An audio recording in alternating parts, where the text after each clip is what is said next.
नमस्कार साथियों, कैसे हो आप सभी। Hope you all are fine and preparing well for your upcoming teaching examination. So last marathon class में हमने फोर्स ऑफ फ्रिक्शन तक का कंटेंट डिस्कस किया था। उसमें हमने न्यूमेरिकल डिस्कस किए थे और साथ साथ उसका थ्योरेटिकल पार्ट डिस्कस किया था। होप आपको वहां तक का कंटेंट समझ में आया होगा। आज का जो हमारा टॉपिक है वो काफी इंटरेस्टिंग है। आज हम ना वर्क को डिटेल में डिस्कस करेंगे। सो जो स्टूडेंट इस चैनल पे फर्स्ट टाइम विजिट कर रहे हैं उन्होंने वीडियो को लाइक करना है, चैनल को सब्सक्राइब करना है और लेटेस्ट इंफॉर्मेशन के लिए बेल नोटिफिकेशन को ऑन करना है। और आपने इस वीडियो को शेयर भी करना है ताकि ज्यादा से ज्यादा स्टूडेंट का बेनिफिट हो सके। और ये जो वर्क का टॉपिक है ये आपके ना अपकमिंग जो टीचिंग एग्जाम होने हैं, केवीएस टायर 2 एग्जाम होना है, ऐसे ही एनवीएस टायर 2, EMRS का भी टायर 2 एग्जामिनेशन होना और DSSS भी, टीजीटी नेचुरल साइंस, उसके लिए भी ये क्लास काफी इंपॉर्टेंट है। और फाइनली जो हरियाणा के स्टूडेंट हैं उनका जो एस्टेट एग्जामिनेशन है उसके लिए भी ये क्लास काफी इंपॉर्टेंट रहने वाली है। इस क्लास में हम जो टॉपिक वर्क है उसका थ्योरेटिकल पार्ट डिस्कस करेंगे और साथ के साथ उसके जितने भी इंपॉर्टेंट न्यूमेरिकल्स है वो डिस्कस करेंगे। आइए स्टार्ट करते हैं। सो वर्क को सबसे पहले आप ना डिफाइन कैसे करते हो? What do mean by work? बताइए शाबाश। What do mean by work? Work को अपना डिफाइन कैसे करते हो? वर्क के लिए जो बेसिकली जो रिक्वायरमेंट है ना हमारे पास, वो रिक्वायरमेंट क्या है? सबसे पहले आपको यह पता होना चाहिए एक ऑब्जेक्ट पे वर्क डन हुआ उसके लिए ना सबसे पहले ना दो बेसिक थिंग्स जो रिक्वायर्ड है वो क्या रहेंगी? सबसे पहला एक्सटर्नल फोर्स रिक्वायर्ड रहेगा। हाँ जी, एक्सटर्नल फोर्स के बिना आप ना अमाउंट ऑफ वर्क डन को कैलकुलेट नहीं कर पाओगे। दूसरा, उस फोर्स के इफेक्ट की वजह से जो ऑब्जेक्ट का ना डिस्प्लेसमेंट होगा वो रिक्वायर्ड रहेगा। तो ये दोनों वैल्यू होनी चाहिए वर्क को फाइंड आउट करने के लिए। इनमें अगर एक भी वैल्यू मिसिंग है तो हम वर्क को फाइंड आउट नहीं कर पाएंगे। समझ रहे हो? आप कैसे डिफाइन करते हो?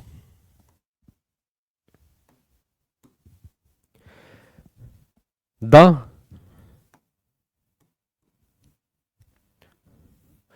Work is said to be done. Work is said to be done on an object. हम कब कहेंगे कि एक ऑब्जेक्ट पे वर्क हुआ? If under the applied external force the object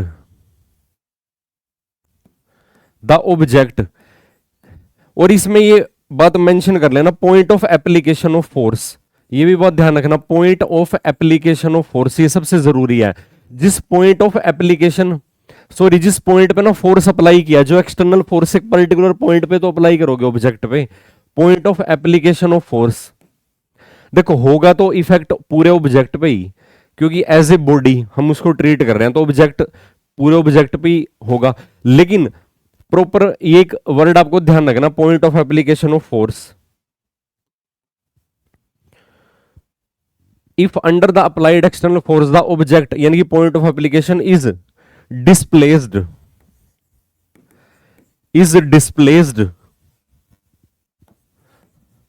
by a finite value. एक फाइनाइट डिस्प्लेसमेंट होना चाहिए उसके लिए। अब इसके आप ना एग्जाम्पल क्या कंसीडर करते हो? वर्क के अपने डेली लाइफ में क्या एग्जाम्पल करते हो, कंसीडर करते हो? बताना शाबाश, क्या एग्जाम्पल कंसीडर करते हो?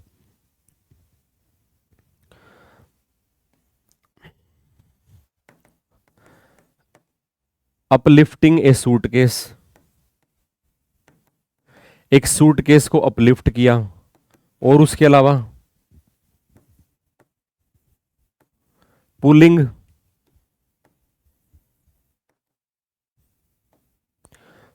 ए ट्रॉली।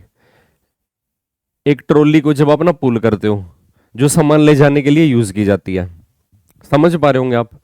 तो इस तरीके से ना वर्क फाइंड आउट करने के लिए एक तो एक्सटर्नल फोर्स की नॉलेज होनी जरूरी है, और दूसरा उस फोर्स की इफेक्ट की वजह से जितना डिस्प्लेसमेंट हुआ है वो भी आपको पता होना चाहिए। क्योंकि अगर ना फोर्स के इफेक्ट की वजह से एक्सटर्नल फोर्स जो ऑब्जेक्ट पे अप्लाई करेंगे अगर कोई डिस्प्लेसमेंट नहीं होगा तो वर्क तो वैसे भी जीरो हो जाएगा, तो वर्क क्या हो जाएगा, जीरो हो जाएगा। अब देखना जरा, जब हम अब हम बात करते हैं मैथमेटिकली, आप ना इसको कैसे लिख सकते हो mathematically.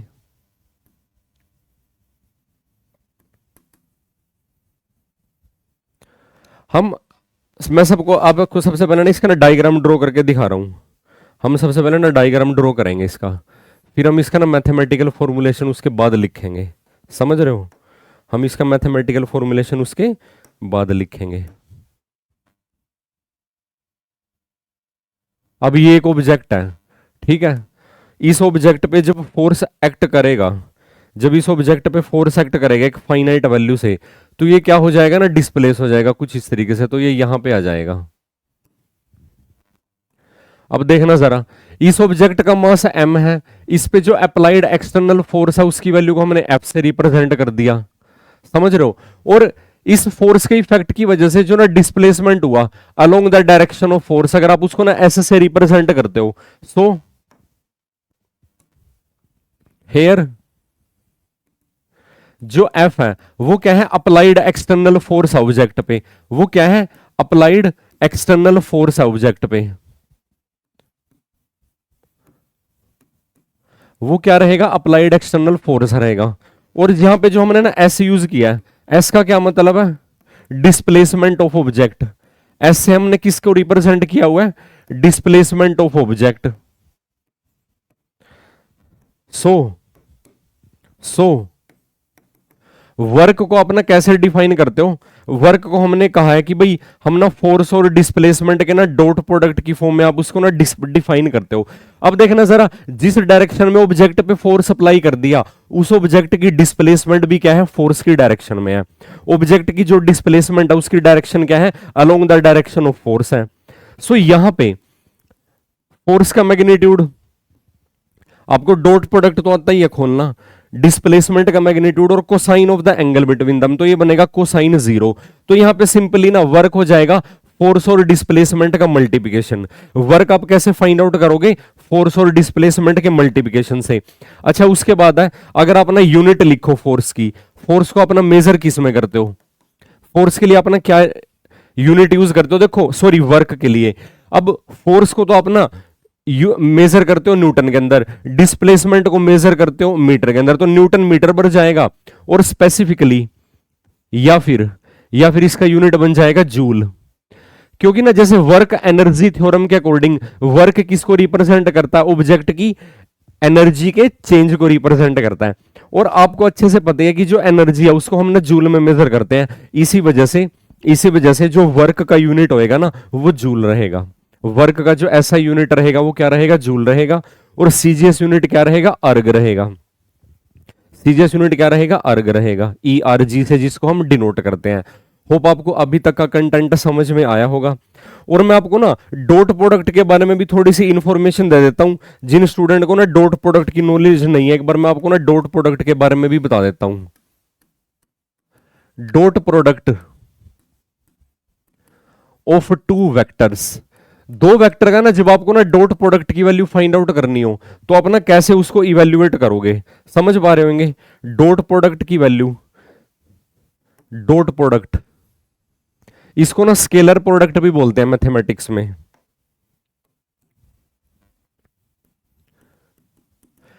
It is also called scalar product. क्योंकि ना डॉट प्रोडक्ट से जो आपको वैल्यू मिलती है ना वो एक ना न्यूमेरिकल वैल्यू मिलती है, यानी कि उस वैल्यू के अंदर ना कोई भी यूनिट एग्जिस्ट नहीं करती है, आपको एक ना नंबर मिलता है। जब आप ना दो वेक्टर का ना डॉट प्रोडक्ट कंसीडर करते हो ना तो आपको क्या मिलता है कि ना नंबर मिलता है। तो इसको क्या कहा जाएगा, इसको ना स्केलर प्रोडक्ट भी कहा जाएगा। अब मान के चलो आपके पास दो वेक्टर हैं, let A and B are two vectors, A और बी क्या है, दो वेक्टर्स हैं। सच दैट अब देखना जरा, आप ए को ना रिप्रेजेंट करते हो, ए को आपने कुछ इस तरीके से रिप्रेजेंट कर दिया, ये बनेगा ए एक्स आई। ए का एक्स कंपोनेंट और एक्स एक्सिस के लोग जो यूनिट वेक्टर आप रिप्रेजेंट करते हो उसको हम ना आई से डिनोट करते हैं। ए का एक्स कंपोनेंट और एक्स एक्सिस की तरफ जो उसका यूनिट वेक्टर है जिसको आई से डिनोट करते हैं, ए वाई जे, और प्लस में क्या रहेगा ए जेड के। एंड इसी तरीके से आप जो दूसरा वेक्टर बी है, बी को भी किस तरीके से रिप्रेजेंट करते हो, बी एक्स आई प्लस क्या लिखोगे बी वाई जे, और प्लस में क्या लिखोगे बी जेड के। अब देखना जरा, आपको ना ए डॉट बी की वैल्यू फाइंड आउट करनी है। ए डॉट बी की वैल्यू जब आप ना फाइंड आउट करते हो कुछ इस तरीके से आप इसको लिखोगे, ए एक्स आई प्लस ए वाई जे प्लस ए जेड के, और इसका आपने ना डॉट प्रोडक्ट लेना है। इसका आपने क्या कंसीडर करना है, डॉट प्रोडक्ट बी वेक्टर के साथ। तो लिखोगे बी एक्स आई प्लस बी वाई जे, और साथ में क्या लिखोगे आप बी जेड के। अब यूनिट वेक्टर का आपको ना याद रखना है, दो सिमिलर यूनिट वेक्टर का जब आप डॉट प्रोडक्ट कंसीडर करते हो तो आपको ना वैल्यू मिलती है 1, यानी कि I dot I, J dot J और के डॉट के आपको हमेशा 1 वैल्यू प्रोवाइड करेंगे। लेकिन अगर आप ना डिफरेंट यूनिट वेक्टर का डॉट प्रोडक्ट कंसीडर करोगे, जब आप डिफरेंट यूनिट वेक्टर का डॉट प्रोडक्ट कंसीडर करोगे, क्योंकि वो दोनों वेक्टर क्या होते हैं, तीनों के तीनों एक दूसरे के ना म्यूचुअली परपेंडिकुलर होते हैं, उनके बीच में 90 डिग्री का एंगल बनता है। सो जब आप ना दो वेक्टर के बीच में जिनका आप डॉट प्रोडक्ट कंसीडर कर रहे हो, अगर वो एक दूसरे के परपेंडिकुलर हैं तो डॉट प्रोडक्ट की वैल्यू कितनी आ जाएगी, 0 आ जाएगी। तो इस प्रिंसिपल का हम यूज करते हुए जैसे आई डॉट आई की वैल्यू आपको क्या मिलेगी, 1 मिलेगी। आई डॉट आई 1 मिलेगी तो ए डॉट बी में ना जो पहली वैल्यू आएगी वो आएगी ए एक्स बी एक्स प्लस, अब जैसे आई का जे और के साथ डॉट प्रोडक्ट 0 हो जाएगा। अब दोबारा जैसे जे डॉट आई और जे डॉट के भी 0 हो जाएगा, तो जे डॉट के 1 हो जाएगा, जे डॉट जे, तो ये बनेगा ए वाई बी वाई प्लस, ऐसे ही के का आई के साथ 0 और के का जे के साथ भी 0, तो के डॉट के 1 हो जाएगा, तो ये बन जाएगा आपके पास ए जेड बी जेड। क्या बन जाएगा आपके पास, ये ए जेड बी जेड। तो इस तरीके से आप ना ए डॉट बी की वैल्यू को फाइंड आउट कर पाओगे, आप ए डॉट बी की वैल्यू को फाइंड आउट कर पाओगे। तो ये दो वेक्टर के ना डॉट प्रोडक्ट की वैल्यू आ जाएगी आपके पास, ये क्या आ जाएगी आपके पास, दो वेक्टर के डॉट प्रोडक्ट की वैल्यू आ जाएगी। होप आपको यहां तक का कंटेंट समझ में आ रहा होगा। फर्दर अगर आपको कोई डाउट हो तो अपने मैसेज में डिस्कस करना उसके बारे में, और आपने इस क्लास को ना शेयर जरूर करना है। अच्छा, अब इसके बाद हम देखते हैं जो हमने ना ऑब्जेक्ट की अप्लाइड एक्सटर्नल फोर्स की वजह से डिस्प्लेसमेंट की बात की थी, और हमने अमाउंट ऑफ वर्क डन की बात की थी। हमने जो भी केस डिस्कस किया था उसमें हमने क्या किया था कि ऑब्जेक्ट की जो डिस्प्लेसमेंट है वो along the applied external force है। लेकिन अगर क्या हो उसके बेस पे हमने ये बोल सकते हैं, जैसे आपको पता है जो फोर्स ऑफ फ्रिक्शन है वो हमेशा ना रिलेटिव मोशन का अपोज करता है। तो उस केस में अगर आप ना फोर्स ऑफ फ्रिक्शन की वजह से वर्क डन की वैल्यू फाइंड आउट करोगे तो वो वैल्यू नेगेटिव आएगी। वो वैल्यू क्या आएगी, नेगेटिव आएगी, क्योंकि जो फ्रिक्शनल फोर्स होता है वो ना रिलेटिव मोशन के ऑपोजिट एक्ट करता है। वो क्या एक्ट करता है, रिलेटिव मोशन के ऑपोजिट एक्ट करता है। अब अगर ना फोर्स ना किसी एंगल पे एक्ट करे, अगर एक ऑब्जेक्ट पे फोर्स तो एक्ट कर रहा है ये तो हम मान रहे हैं, लेकिन वो ना किसी एंगल पे एक्ट कर रहा है, तो उस केस में आप ना कैसे उसकी वैल्यू को फाइंड आउट करोगे वो हम अभी डिस्कस करने वाले हैं। वो हम अभी डिस्कस करेंगे, जरा ध्यान से आपने देखना है। ये हमने ऑब्जेक्ट कंसीडर कर लिया, समझ पा रहे हो। अब इस ऑब्जेक्ट की कुछ ना कुछ डिस्प्लेसमेंट भी होगी, और पहली बात तो ना आपको ये पता होना चाहिए हमने इस ऑब्जेक्ट का मास हमने m कंसीडर किया हुआ है। अब हॉरिजॉन्टल के रिस्पेक्ट में किसी पर्टिकुलर एंगल पे ये F फोर्स एक्ट किया, ये पता होना चाहिए।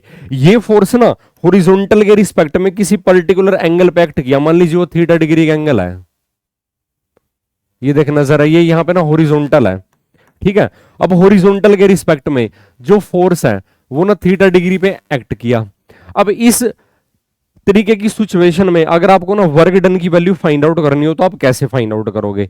अब देखना जरा, जो इस फोर्स का ये हॉरिजॉन्टल कंपोनेंट है ना फोर्स का, क्योंकि आपको पता ही है एक वेक्टर को आप ना उसके दो परपेंडिकुलर कंपोनेंट के अंदर रिजोल्व कर सकते हो, वो क्या कहलाते हैं, उसके कंपोनेंट कहलाते हैं किसी भी वेक्टर के। हर वेक्टर को आप उसके दो म्यूचुअली परपेंडिकुलर कंपोनेंट के अंदर क्या कर सकते हो, ब्रेक डाउन कर सकते हो या फिर आप रिजोल्व कर सकते हो। तो इस फोर्स का जो हॉरिजॉन्टल कंपोनेंट है ना, इस फोर्स का जो हॉरिजॉन्टल कंपोनेंट है वो कितना बन जाएगा, एफ कोस थीटा। आप यहां पे परपेंडिकुलर ड्रॉप भी कर सकते हो जिसे आप और अच्छे से समझ पाओगे। और ऐसे ही एक इसका ना क्या हो जाएगा, वर्टिकल कंपोनेंट। क्या हो जाएगा इसका, वर्टिकल कंपोनेंट। और ये वर्टिकल कंपोनेंट कितना बन जाएगा इसका, एफ साइन थीटा। तो क्या बन जाएगा इसका, एफ साइन थीटा। और ऑब्जेक्ट की डिस्प्लेसमेंट हमने इस फोर्स के इफेक्ट की वजह से कंसीडर करनी है। और ये मान के चलो कि ये ऑब्जेक्ट ना, ये ऑब्जेक्ट है जिस ऑब्जेक्ट की हम बात कर रहे हैं, ये इस फोर्स के इफेक्ट की वजह से ना यहां तक डिस्प्लेस हो गया। ये कितने वैल्यू से डिस्प्लेस हो गया, ये फोर्स, ये जो ऑब्जेक्ट है इसकी जो डिस्प्लेसमेंट है वो मान लीजिए एस है, कुछ इस तरीके से इस फोर्स के इफेक्ट की वजह से।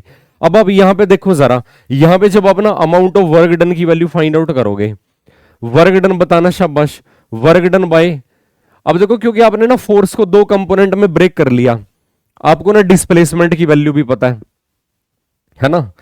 तो वर्क को आप ना कैसे रिप्रेजेंट करते हो, देखो जरा, अगर आप ना हॉरिजॉन्टली अलोंग हॉरिजॉन्टल डिस्कस करोगे, यहां पे हम यहां पे डिस्कस तो करेंगे, लेकिन अलोंग हॉरिजॉन्टल और अलोंग वर्टिकल, इसके दोनों कंपोनेंट की बात करते हैं। अलोंग हॉरिजॉन्टल, सबसे पहले आप इसके ना हॉरिजॉन्टल कंपोनेंट को अगर बात डिस्कस करोगे, हॉरिजॉन्टल कंपोनेंट को जब आप इसको डिस्कस करोगे, जो फोर्स का ना हॉरिजॉन्टल कंपोनेंट है, जब आप उसकी वजह से ना फोर्स का इफेक्ट स्टडी करते हो, तो यहां पे जब आप ना वर्क की वैल्यू फाइंड आउट करोगे, देखना जरा, जब आप ना फोर्स का हॉरिजॉन्टल कंपोनेंट कंसीडर करोगे तो आपने सिंपली क्या करना है, फोर्स का जो हॉरिजॉन्टल कंपोनेंट है ना एफ कोस थीटा, इसको ना डिस्प्लेसमेंट से मल्टीप्लाई कर देना, F S, F cos theta into में S, F cos theta into में एस।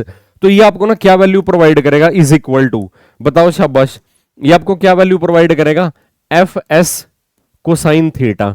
ये वैल्यू आपको क्या प्रोवाइड करेगा, एफ एस कोसाइन थीटा। और आप इसको ना एफ डॉट एस भी लिख सकते हो। और अगर यहीं पे आप ना वर्टिकल के अलोंग वैल्यू कंसीडर करो, अगर आप ना along the vertical value consider करते हो, जो इसका ना वर्टिकल कंपोनेंट है फोर्स का, क्या है इस फोर्स का जो वर्टिकल कंपोनेंट है, क्या उसके अलोंग भी कुछ ना कुछ अमाउंट ऑफ वर्क डन होगा, बताओ शाबाश, क्या उस कंपोनेंट की वजह से भी कुछ ना कुछ अमाउंट ऑफ वर्क डन होगा। अगर आप देखो जरा ध्यान से, जो ऑब्जेक्ट की ना डिस्प्लेसमेंट है ना वो अलोंग द हॉरिजॉन्टल है, अपवर्ड डायरेक्शन में उसकी कोई डिस्प्लेसमेंट हुई ही नहीं। तो इस तरीके से आप लिखोगे एफ साइन थीटा, लेकिन उस डायरेक्शन में कोई डिस्प्लेसमेंट ही नहीं है, इज इक्वल टू जीरो। तो वर्टिकल कंपोनेंट की वजह से जो अमाउंट ऑफ वर्क डन है उसकी वैल्यू जीरो आएगी, क्योंकि वर्टिकली तो क्या हुआ, ऑब्जेक्ट डिस्प्लेस हुआ ही नहीं, वर्टिकली तो ऑब्जेक्ट डिस्प्लेस हुआ ही नहीं। तो इसके ना वर्टिकल कंपोनेंट को ना किसी फोर्स ने काउंटर बैलेंस कर दिया, क्योंकि ये ऑब्जेक्ट ना वर्टिकल मोशन नहीं कर रहा, तो वर्टिकल डायरेक्शन में जो फोर्स है, क्योंकि फोर्स तो एक्ट कर रहा है, फोर्स का परपेंडिकुलर कंपोनेंट है वो, उसको कौन सा फोर्स काउंटर बैलेंस कर रहा है, बताओ शाबाश, अरे उसको इसका वेट काउंटर बैलेंस कर रहा है ना। अगर आप इसके ना वेट को कंसीडर करोगे कुछ इस तरीके से, इसका वेट ना डाउनवर्ड एक्ट करेगा। अब इसका ना अगर आप ना रीजन लिखोगे, आप इसका अगर ना रीजन लिखो, इसका रीजन क्या रहेगा, बताओ शाबाश, अगर आप यहां पे ना इसका रीजन लिखते हो, reason, reason as the vertical component of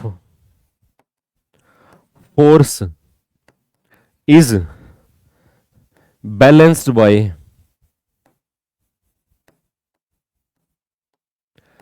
weight of object. उसके ना वर्टिकल कंपोनेंट को किसने बैलेंस कर लिया, ऑब्जेक्ट के वेट ने बैलेंस कर लिया। तो इस वजह से ना अलोंग द वर्टिकल डायरेक्शन कोई अमाउंट ऑफ वर्क डन नहीं होगा, कोई अमाउंट ऑफ वर्क डन नहीं होगा। होप आपको ये कंसेप्ट क्लियर हुआ होगा। और जैसा कि मैंने आपको ना बताया था, work done by friction force. अब देखना जरा, type of work, types of work work की ना कितनी टाइप एग्जिस्ट करती हैं, ठीक है। वही टाइप का यही यहां से हमारा जो मतलब है ना वो यही है कि भाई आप ना वर्क को पॉजिटिव नेगेटिव और जीरो बोल सकते हो, ठीक है। पॉजिटिव नेगेटिव और जीरो में आप उसको ना कैटेगराइज करते हो। Three type exist,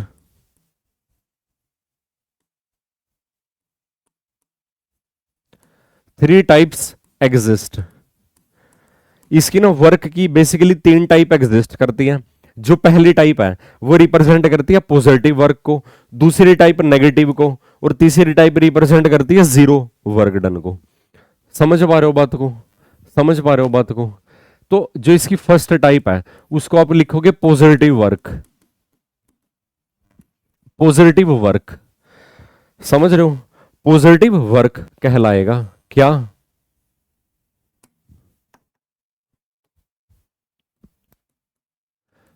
when angle between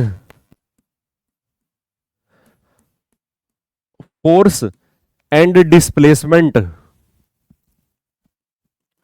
is, बताना जरा positive amount of work done के लिए एंगल कितना होना चाहिए, इज अक्यूट। अक्यूट का क्या मतलब है, जो थीटा है वो लेस देन 90 डिग्री होना चाहिए एक तो। और जो 0 डिग्री है ना, 0 डिग्री में जो फोर्स और डिस्प्लेसमेंट है वो एक ही डायरेक्शन में होंगे, उस केस में भी positive amount of work done होगा। उस केस में भी कैसा अमाउंट ऑफ वर्क डन होगा, positive amount of work done होगा। सो उस केस में जो अमाउंट ऑफ वर्क डन है वो क्या रहेगा, पॉजिटिव रहेगा। आप इसको ना यहां पे लिख भी सकते हो। भी हमने ना वर्क को कैसे डिफाइन किया था, हमने वर्क को कैसे लिखा था, dot product of force with displacement, ऐसे ही तो लिखा था। तो अब इसको कैसे लिख सकते हो, एफ एस कोसाइन थीटा। क्योंकि ना वर्क एक स्केलर फिजिकल क्वांटिटी है, तो वर्क को अपना दो वेक्टर के डॉट प्रोडक्ट की फॉर्म में एक्सप्रेस कर सकते हो।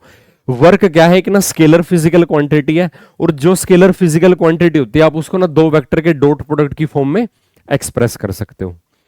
सो यहां पे जब ये एंगल क्या है, अक्यूट है, तो उस केस में जो अमाउंट ऑफ वर्क डन है वो क्या रहेगा, वो पॉजिटिव रहेगा।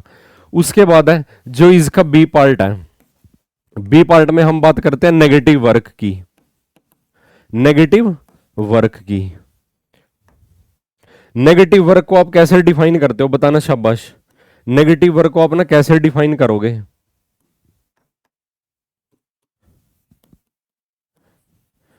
In this case the angle between force and displacement is obtuse. यहां पे जो एंगल होएगा वो क्या रहेगा, ऑब्ट्यूज एंगल रहेगा। ऑब्ट्यूज एंगल का क्या मतलब है, बताओ शाबाश। जो एंगल है वो 90 से बड़ा रहेगा और 180 डिग्री से छोटा रहेगा। क्योंकि ना जैसे कोस 180 डिग्री है वो ना किसको रिप्रेजेंट करता है, उसकी वैल्यू क्या होती है, -1 होती है। यानी कि इसकी वैल्यू ना माइनस भी हो सकती है। तो यहां पे आप ना 180 डिग्री को आप कंसीडर कर सकते हो। अच्छा, पॉजिटिव वर्क डन के एग्जांपल जो अभी मैंने केस डिस्कस किया था वो ना positive amount of work done का था, जिसमें अप्लाइड फोर्स की डायरेक्शन में ऑब्जेक्ट क्या कर रहा था, डिस्प्लेस कर रहा था। नेगेटिव वर्क डन का बेस्ट एग्जांपल क्या हो सकता है, नेगेटिव वर्क का बेस्ट एग्जांपल क्या हो सकता है, बताना शाबाश। Example, work done bye frictional force, मैंने अभी आपको बताया भी था। Work done bye frictional force is negative, work done by force of friction is negative, work done by force of friction is negative. Force of friction के लिए जो amount of work done है वो ना नेगेटिव होता है। क्यों, force of friction हमेशा ना रिलेटिव मोशन के ऑपोजिट एक्ट करता है। तो अप्लाइड फोर्स और जो फोर्स ऑफ फ्रिक्शन है उनकी डायरेक्शन ऑपोजिट होती है, या हम ये कहें डिस्प्लेसमेंट के भी वो ऑपोजिट एक्ट करता है। क्या, बताओ क्या, force of friction, force of friction. अब इसके बाद जो इसकी ना थर्ड टाइप है सी, वो क्या रहेगा, जीरो वर्क। पॉजिटिव नेगेटिव और फाइनली हम बात करते हैं जीरो वर्क की। हम किसकी बात करते हैं, जीरो वर्क की। जीरो वर्क के लिए बताओ शाबाश क्या सिचुएशन होनी चाहिए, जीरो वर्क के लिए क्या सिचुएशन होनी चाहिए।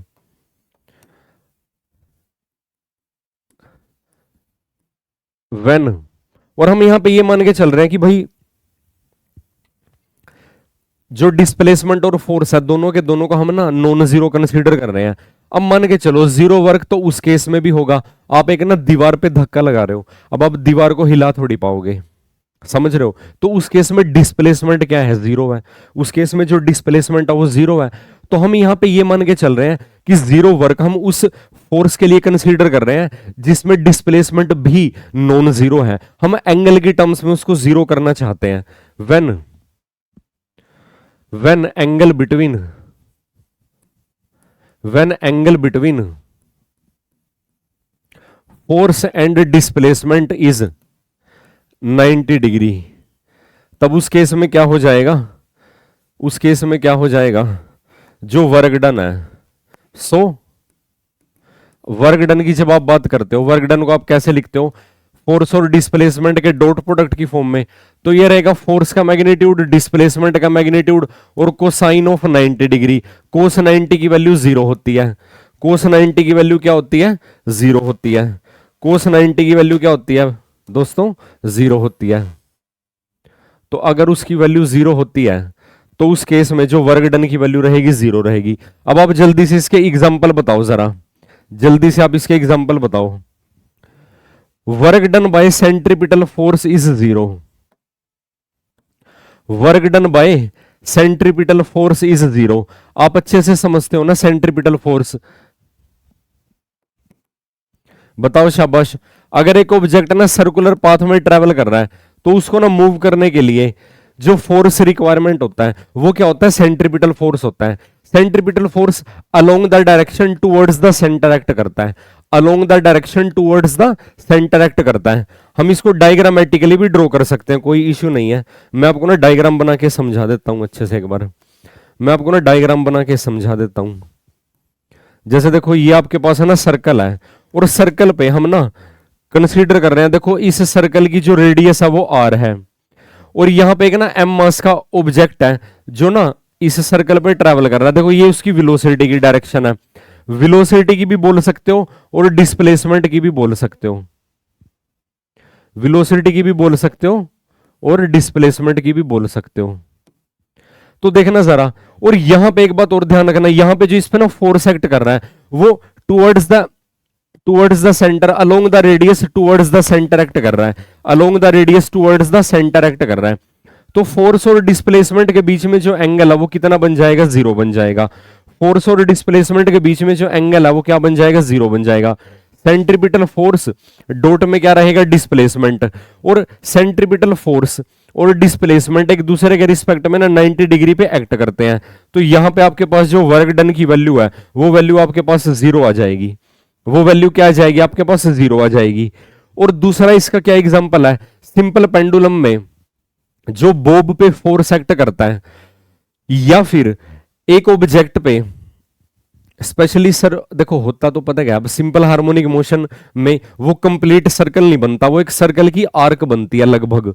तो वहां पे जो बॉब पे जिस थ्रेड से उसको सस्पेंड किया हुआ है या जिस रोड से उसको सस्पेंड किया हुआ है वहां पे भी जो फोर्स एक्ट करता है वो डिस्प्लेसमेंट के परपेंडिकुलर होता है, वो क्योंकि पॉइंट ऑफ सस्पेंशन की तरफ वो एक्ट करता है।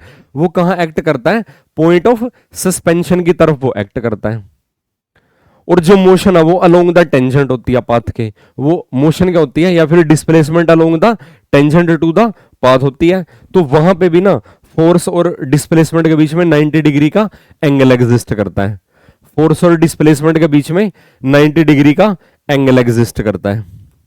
सो इस तरीके से हमने ना वर्क के बारे में, वर्क को डिफाइन किया, हमने वर्क की टाइप डिस्कस किया है। अब हम वर्क का एनर्जी के साथ ना रिलेशन डिस्कस करते हैं, है ना, और उसको हम डिफाइन करते हैं वर्क एनर्जी प्रिंसिपल से। अच्छा कुछ इंपॉर्टेंट पॉइंट्स लिखेंगे हम इसके इंपॉर्टेंट पॉइंट्स लिखेंगे वर्क से जुड़े हुए।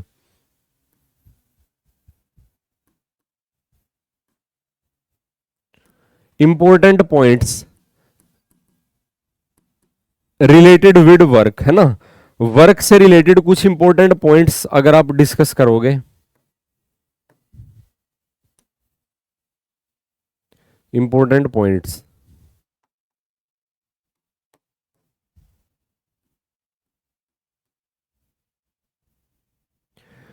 इंपॉर्टेंट पॉइंट्स में सबसे पहले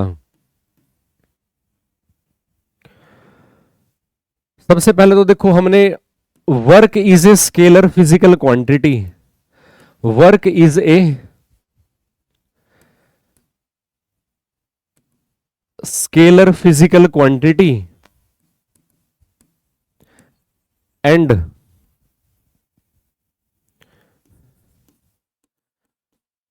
written as dot product of force and displacement, ये हम फॉर्मूला में डिस्कस कर चुके हैं। उसके बाद है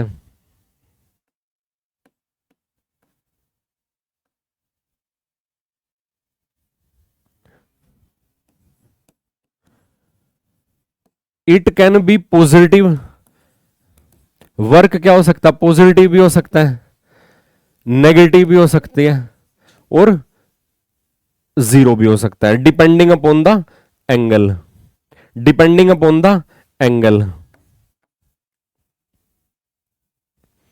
और बताओ जरा वर्क से जुड़ी हुई और क्या इंपॉर्टेंट चीजें हैं।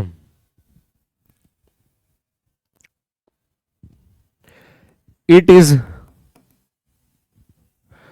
Frame independent, frame independent.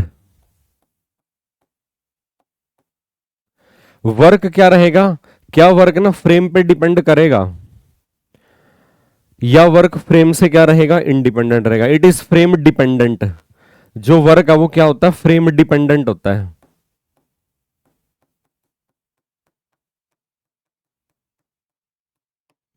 ये इससे जुड़ा हुआ एक मोस्ट इंपॉर्टेंट पॉइंट है, जो वर्क है वो क्या होता है ना, फ्रेम डिपेंडेंट होता है। और फ्रेम डिपेंडेंट होने का क्या मतलब है, बताओ शाबाश। Example,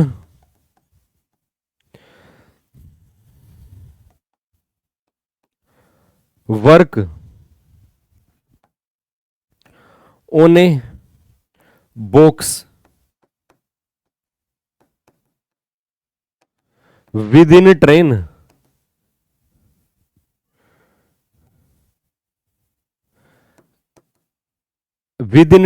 and relative to ground are different.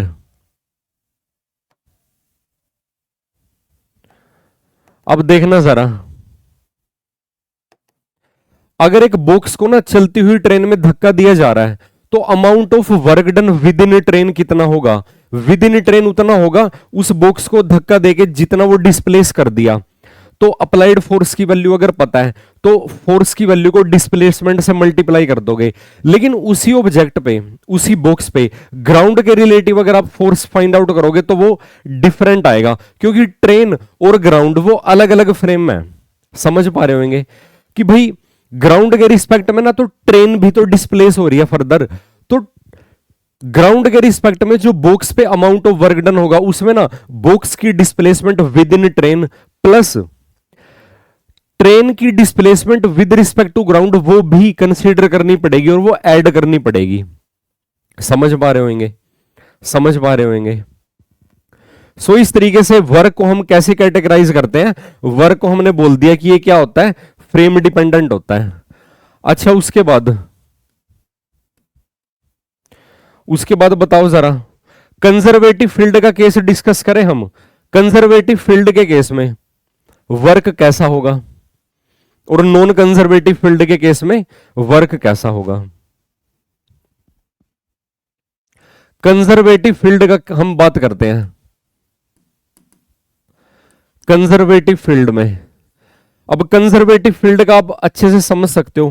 Conservative field वो फील्ड होती है जिसमें इनिशियल और फाइनल पोजीशन को हम कंसीडर करते हैं, हम उसके पाथ पे डिपेंड नहीं करता।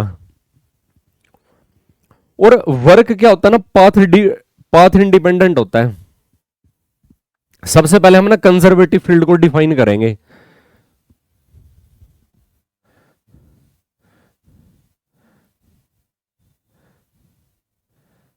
फील्ड, द फील्ड, सबसे पहले कंजर्वेटिव फील्ड पता होना चाहिए। The field in which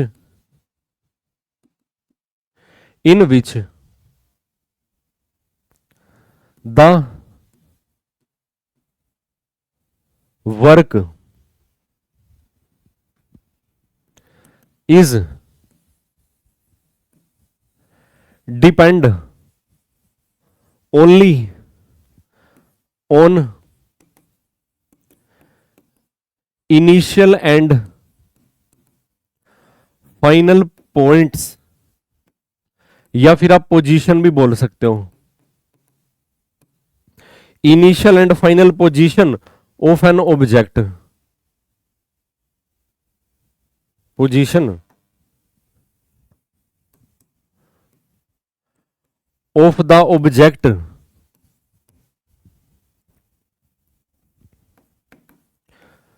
is called a conservative field, is called a conservative field। और कंजर्वेटिव फील्ड का जो बेस्ट आपके पास एग्जांपल है ना, कंजर्वेटिव फील्ड का जो बेस्ट एग्जांपल अगर आप कंसीडर करते हो, एक तो आपके पास है ना जैसे ग्रेविटेशनल फील्ड है और एक इलेक्ट्रिक फील्ड है। Example, gravitational field and electric field, ये दोनों क्या है, ये दोनों क्या है, कंजर्वेटिव फील्ड है। ये दोनों की दोनों फील्ड क्या है, कंजर्वेटिव फील्ड है। इनमें जो वर्क डन है ना वो पाथ इंडिपेंडेंट रहेगा, जो वर्क होगा वो क्या रहेगा, पाथ इंडिपेंडेंट रहेगा। So work is path independent, path पे डिपेंड ही नहीं करेगा।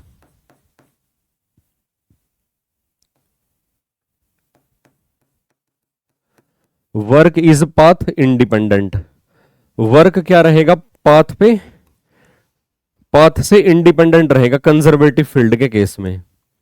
कंजर्वेटिव फील्ड के केस में जो वर्क होगा वो क्या रहेगा, पाथ से इंडिपेंडेंट रहेगा। अब हम अगर आप इसका ना एग्जांपल कंसीडर करते हो, एग्जांपल कंसीडर करते हो, देखना जरा एग्जांपल इसमें कुछ आप ऐसा कंसीडर करोगे, ये देखो जरा ध्यान से।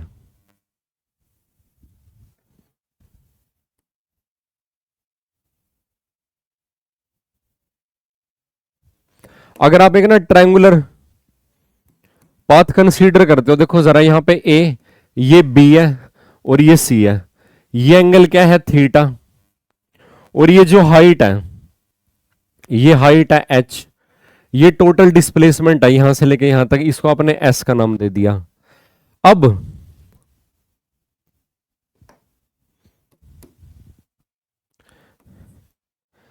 इन द प्रेजेंस ऑफ, आपको क्या करना है, एक ऑब्जेक्ट को ना मूव करवाना है, एक ऑब्जेक्ट को कुछ इस तरीके से मूव करवाना है कि भी जैसे मान के चलो वो ऑब्जेक्ट ना यहां पे है, या फिर आप उसको ना मान के चलो यहां पे वो ऑब्जेक्ट रखा हुआ है, ठीक है। आपने उस ऑब्जेक्ट को ना सी से लेके ना ए पॉइंट तक लेके जाना है, सी से ना ए पॉइंट पे लेके जाना है, और आप उसको इस साइड से भी लेके जा सकते हो, इस साइड से भी आप उसको लेके जा सकते हो। एक तो आप उसको क्या करोगे, अलोंग द प्लेन लेके जाओगे, और पहले ना सी से लेके बी पॉइंट तक, और फिर बी से दोबारा फिर उसको आप ए पॉइंट तक लेके जाओगे। यहां पे जब वो आ जाएगा फिर यहां से आप उसको ना लेके जाओगे। In in the presence of, in the presence of gravitational field, in the presence of gravitational field, the work done इन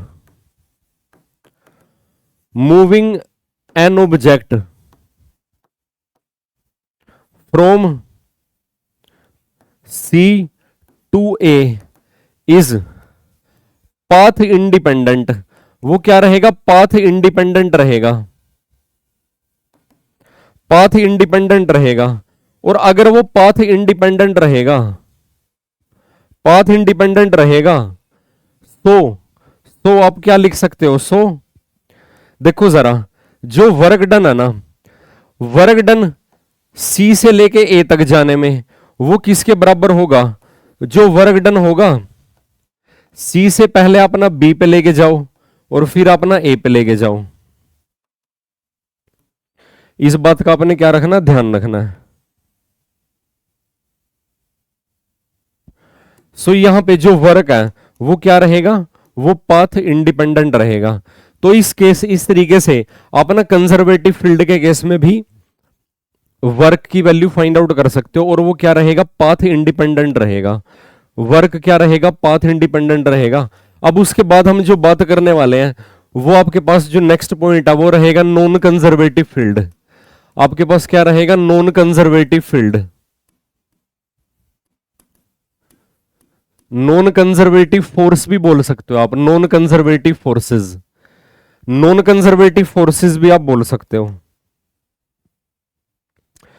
चलो मैं आपको ना पहले तो फील्ड का कंसेप्ट ही क्लियर कर देता हूं ना, फिर आपको कंफ्यूजन नहीं होएगी इसमें। नॉन कंजर्वेटिव फील्ड, क्योंकि फिर आपको ये लगेगा ना कि वहां पे तो हमने force word use, field word use किया, यहां पे फोर्स क्यों लिख दिया है ना। In these fields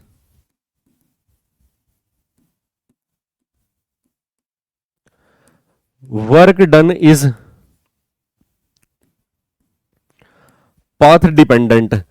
non conservative field ऐसी फील्ड होती है जिनमें जो वर्क डन होता है वो क्या होता है? वर्क डन क्या होता है बताना जरा? वो ना पाथ डिपेंडेंट होता है। वर्क डन क्या होता है? पाथ डिपेंडेंट होता है।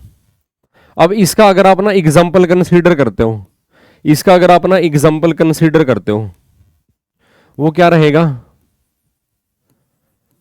Work done bye frictional force, frictional force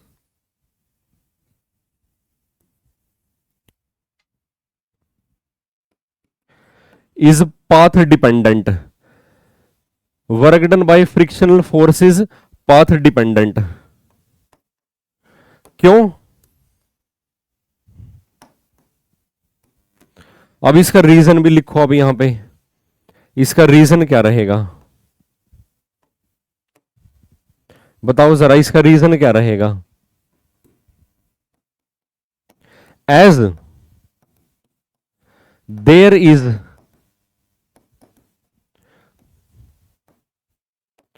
loss of energy, there is a loss of energy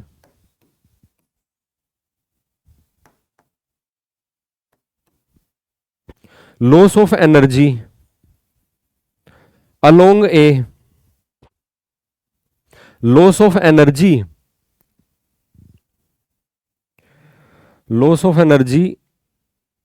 via a conservative force, sorry, via a non conservative force,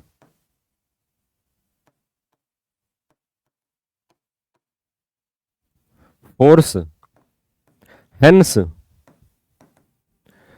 it is path dependent, it is path dependent। क्योंकि ना different path के along जो energy loss होएगा वो अलग अलग होगा। Different path के अलोंग, जिस पाथ के अलोंग ऑब्जेक्ट का मोशन होगा, सभी के सभी पाथ के अलोंग जो लॉस ऑफ एनर्जी है वो क्या होता जाएगा? वो डिफरेंट होता जाएगा। इसी वजह से नॉन कंजर्वेटिव फील्ड या फिर नॉन कंजर्वेटिव फोर्स के इफेक्ट की वजह से जो अमाउंट ऑफ वर्क डन होगा वो क्या रहेगा? पाथ डिपेंडेंट रहेगा। वो क्या रहेगा दोस्तों? पाथ डिपेंडेंट रहेगा।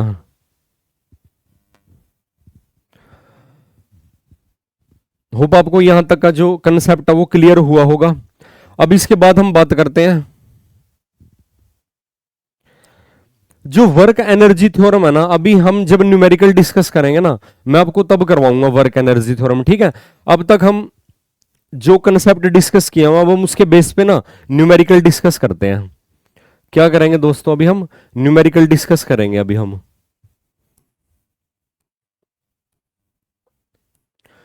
न्यूमेरिकल डिस्कस करते हैं। अभी तक का जो हमने कंसेप्ट डिस्कस किया ना, वर्क से रिलेटेड जो भी हमने डिस्कस किया हुआ है चीजें, उसको हम क्या करते हैं,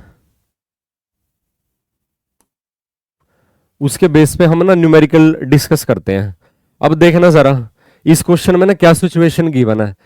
एक पोर्टर है जो एक ना लगेज को लिफ्ट कर रहा है, लगेज का जो वेट है वो कितना है 15 किलोग्राम, ग्राउंड से उठा के ना अपने सर पे उसको रखता है। जो उसका उसके सर की ऊंचाई, सर की ऊंचाई का यही मतलब है कि भाई बंदे की जो हाइट है, उसने क्या किया, सिंपल ना ग्राउंड से एक बैग उठा के अपने ना सर पे रख लिया। सर पे रख लिया तो वर्क डन बताना आपने ना कितना अमाउंट ऑफ वर्क डन किया। देखना जरा, अब अगर देखोगे आप ध्यान से,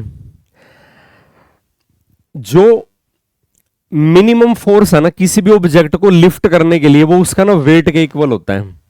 देखो जरा भाई, जो वर्क है ना, वर्क का मैंने आपको ना क्या फॉर्मूला लिखवाया था, dot product of force with displacement, समझ पा रहे होंगे। अब जिस डायरेक्शन में फोर्स है उसी डायरेक्शन में डिस्प्लेसमेंट है, ये भी आपको बात क्लियर होगी। क्योंकि ना अगर आप एक ऑब्जेक्ट को उठा रहे हो तो आप उस पर ना अपवर्ड फोर्स लगा रहे हो, और उसी डायरेक्शन में क्या हो रहा है, ऑब्जेक्ट डिस्प्लेस हो रहा है। उसी डायरेक्शन में क्या हो रहा है, ऑब्जेक्ट डिस्प्लेस हो रहा है। अब किसी भी ऑब्जेक्ट को अपलिफ्ट करने के लिए जो मिनिमम फोर्स है वो कितना होना चाहिए, मिनिमम फोर्स कितने होना चाहिए, वो उसके ना वेट के इक्वल होना चाहिए। और मान लीजिए एस हाइट से उसने उसको लिफ्ट कर दिया, आप यहां पे mgh भी यूज कर सकते हो, एस को आप ना एच भी लिख सकते हो, कोई इशू नहीं है। एस आपने लिख दिया, एज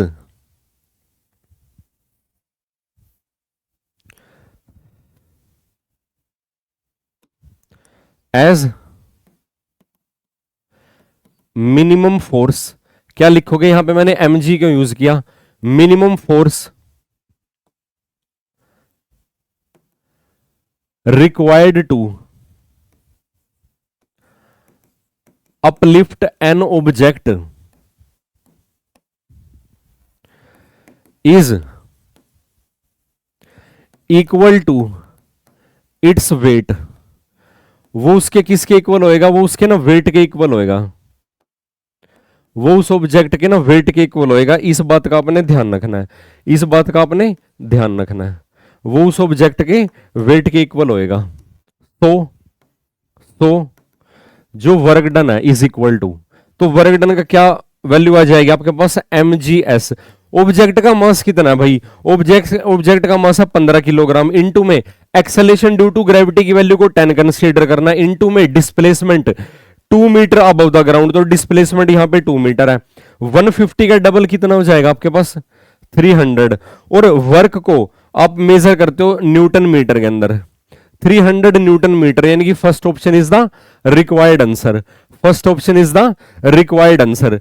ये आप ना जूल में भी इसको लिख सकते हो, क्योंकि यहां पे ऑप्शन में आपको ना न्यूटन मीटर गिवन है, लेकिन आप इसको ना जूल में भी लिख सकते हो, कोई इशू नहीं है। आप इसको कैसे लिख सकते हो, आप इसको ना जूल में भी लिख सकते हो। होप आपको ये कंसेप्ट समझ में आया होगा। एक ऑब्जेक्ट को अपलिफ्ट करने के लिए मिनिमम कितना फोर्स लगाना पड़ता, बताओ शाबाश, वो उसके वेट के इक्वल ही तो होता है। वो किसके इक्वल होता है, उसके वेट के इक्वल होता है। हाँ जी, अब देखना जरा, ये काफी इंटरेस्टिंग क्वेश्चन है। इस क्वेश्चन में ना फोर्स और डिस्प्लेसमेंट को वेक्टर फॉर्म में दिया हुआ है, फोर्स और डिस्प्लेसमेंट को वेक्टर फॉर्म में गिवन है, और यहां पे उनके बीच का जो एंगल है, एंगल की कोई इंफॉर्मेशन नहीं आपको पता, कोई आपको डायरेक्शन की यहां पे इंफॉर्मेशन नहीं है। आपको सिंपली क्या गिवन है, फोर्स और डिस्प्लेसमेंट वेक्टर फॉर्म में गिवन है। अब देखना जरा, एज जो अभी तक हम स्टडी करते आए हैं कि वर्क को आप क्या लिख सकते हो, फोर्स और डिस्प्लेसमेंट के डॉट प्रोडक्ट की फॉर्म में आप लिख सकते हो।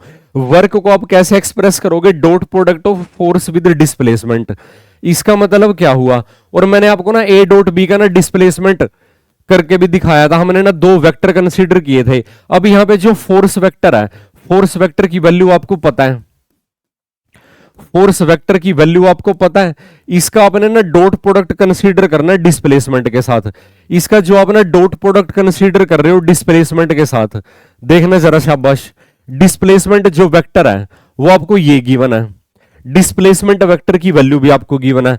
अब कीजिए शाबाश, इनको ना एक्सपेंड कर दीजिए, बस आपने क्या करना है, जो इनके एक्स कंपोनेंट है ना उनको मल्टीप्लाई कर दो आपस में, यानी कि जैसे 2 का आपने 3 से मल्टीप्लाई करना प्लस, उसके बाद है आपने ना 4 को 2 से मल्टीप्लाई करना प्लस, और 5 को आपने ना 1 से मल्टीप्लाई करना है। इनको आप ऐड कर दोगे और ये आंसर आपके पास जूल में आएगा। समझ पा रहे होंगे, जैसे ए एक्स इंटू बी एक्स, ए वाई इंटू बी वाई, ए जेड इंटू बी जेड। 3 को मल्टीप्लाई करोगे 6, 4 2 सा 8, और प्लस में ये है 5 जूल। और फाइनली जो आपके पास है ना वर्क की वैल्यू आएगी, न्यूमेरिकल वैल्यू, ये बनेगा 14 और प्लस में क्या है 19। 19 joule is the required value of the work done. 19 joule option में है, यानी कि second option is the required answer. Second option is the required answer. Answer भी काफी क्लोज गिवन है, जैसे देखो 19 और साथ में 20 भी गिवन है। तो कैलकुलेशन का आपने ना ध्यान रखना है, जब भी आप इसको सोल्व करते हो कैलकुलेशन मिस्टेक नहीं होनी चाहिए आपसे कोई भी। समझ पा रहे होंगे आप। होप आपको अभी तक का कंटेंट क्लियर हुआ होगा। नेक्स्ट वन इज, अगर एक ऑब्जेक्ट ना एक सर्कुलर पाथ पे कांस्टेंट स्पीड से ट्रेवल कर रहा है, तो जो अमाउंट ऑफ वर्क डन है, अमाउंट ऑफ वर्क डन है वो कितना रहेगा? ये तो हमने थ्योरी में डिस्कस किया है जस्ट अभी। समझ पा रहे हो, थ्योरी में हमने क्या डिस्कस किया था भाई, जब एक ऑब्जेक्ट ना सर्कुलर पाथ पे ट्रेवल करता है, आर रेडियस के सर्कुलर पाथ पे जब वो ट्रेवल करता है, तो उस पे कौन सा फोर्स एक्ट करता है? सेंट्रीपिटल फोर्स एक्ट करता है। कौन सा फोर्स एक्ट करता है? सेंट्रीपिटल फोर्स एक्ट करता है उस ऑब्जेक्ट पे। और ये देखो जरा, ये क्या है? अलोंग द टेंजेंट, एक मिनट, जो उसकी वेलोसिटी है, जो उसकी वेलोसिटी है, वेलोसिटी बोल सकते हो या फिर आप डिस्प्लेसमेंट बोल सकते हो, वो डायरेक्शन क्या है? अलोंग द टेंजेंट है। तो आप देखना जरा, फोर्स और डिस्प्लेसमेंट के बीच में एंगल कितना है? यहां पे 0 है, तो वर्क डन की वैल्यू कितनी आएगी बताओ? 90 डिग्री है, तो उस पर कोई अमाउंट ऑफ वर्क डन नहीं होगा। अब देखो जरा, आप फाइंड आउट भी कर लो, सेंट्रीपिटल फोर्स और जो डिस्प्लेसमेंट है, सेंट्रीपिटल फोर्स और डिस्प्लेसमेंट है, उन्हीं के डॉट प्रोडक्ट की फॉर्म में लिखोगे ना। वर्क को आप क्या लिख सकते हो? Dot product of force with displacement. अब सर्कुलर पाथ में कौन सा फोर्स एक्ट करता है? सेंट्रीपिटल फोर्स एक्ट करता है। इसका डॉट प्रोडक्ट डिस्प्लेसमेंट के साथ कंसीडर करना है। जब आप इसको कंसीडर करते हो, इनके बीच में एंगल कितना एग्जिस्ट करता है? सेंट्रीपिटल फोर्स का मैग्नीट्यूड, सेंट्रीपिटल फोर्स का मैग्नीट्यूड, डिस्प्लेसमेंट का मैग्नीट्यूड और cosine of angle between them, वो इनके बीच में है 90 डिग्री। कोस 90 की वैल्यू क्या होती है? 0 होती है। तो इस पे क्या रहेगा? कोई अमाउंट ऑफ वर्क डन नहीं होगा, कोई अमाउंट ऑफ वर्क डन इसके ऊपर नहीं होगा।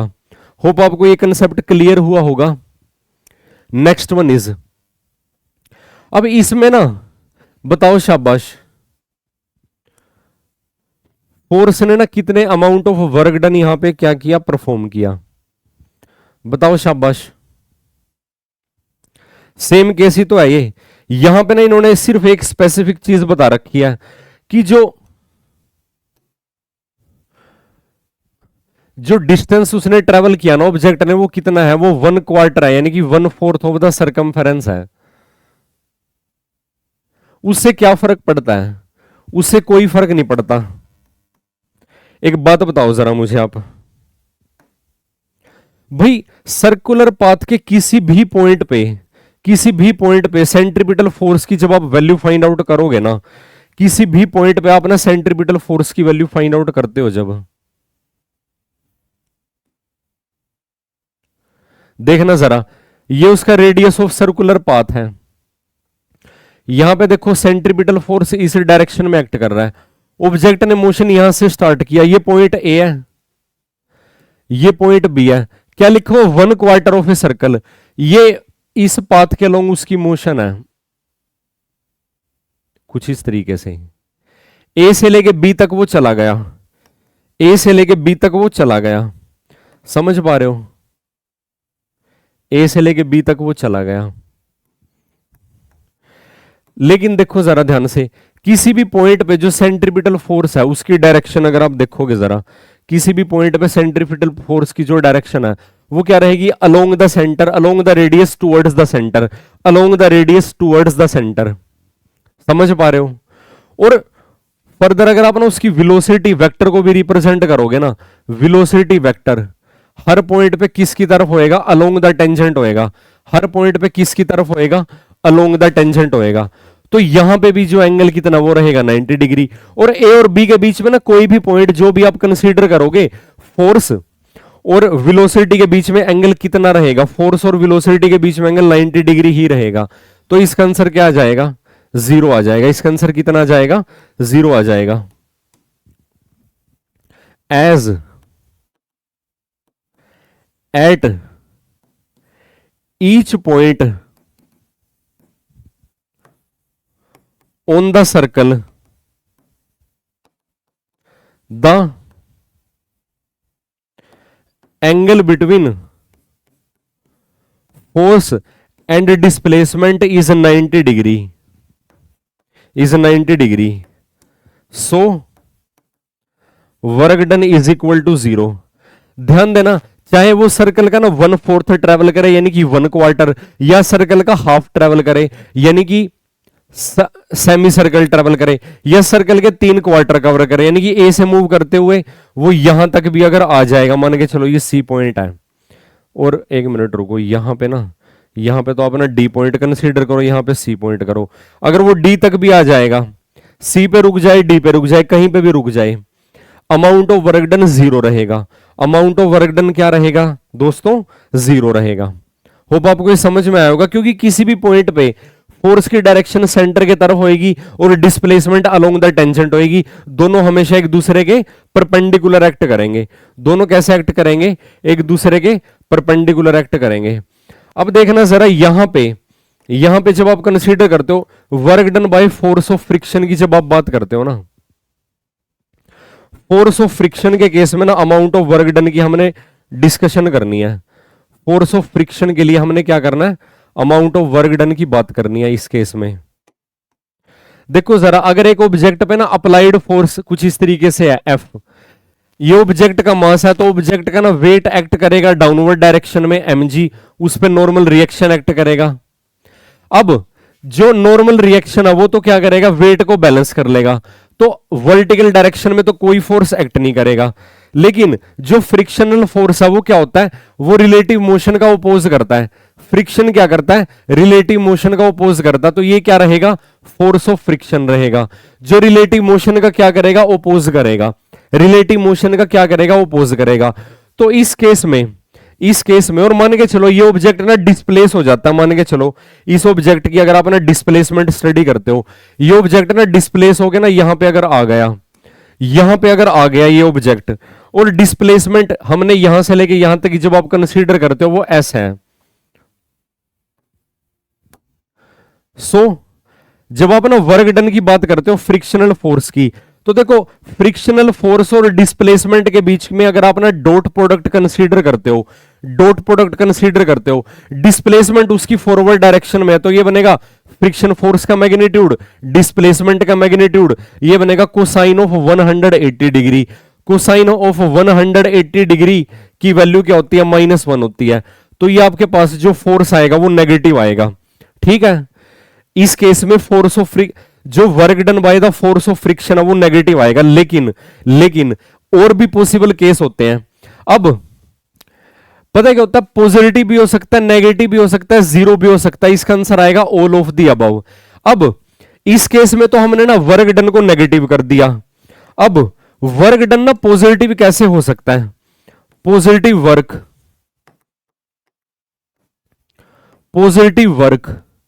Bye force of friction, positive work by force of friction.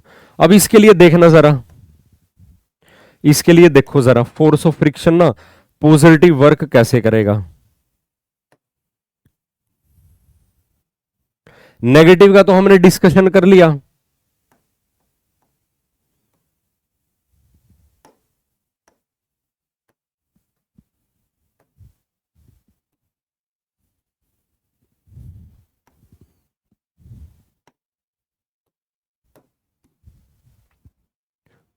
अब यहां पे आप क्या लिखोगे,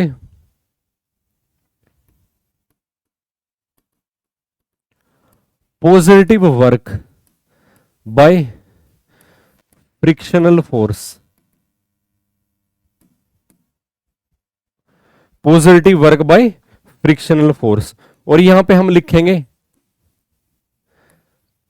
zero work by frictional force. Frictional force ना जीरो अमाउंट ऑफ वर्क कब परफॉर्म करेगा? Frictional force zero amount of work कब परफॉर्म करेगा? सबसे पहले हम ना पॉजिटिव वर्क की बात कर लेते हैं। पॉजिटिव वर्क की बात कर लेते हैं। देखना जरा, अगर आप ना एक मोटरसाइकिल के व्हील की बात करते हो, जब आप ना मोटरसाइकिल के व्हील की मोशन डिस्कस करते हो ना, ये मान लीजिए उसका ना बैक साइड वाला व्हील है और एक हम उसका फॉरवर्ड व्हील कंसीडर करते हैं।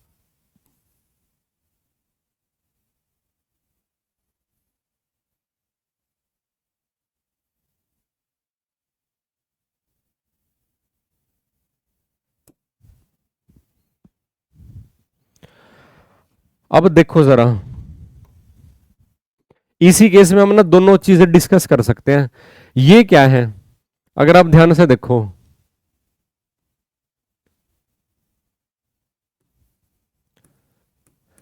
बैक व्हील और ये क्या है, फ्रंट व्हील।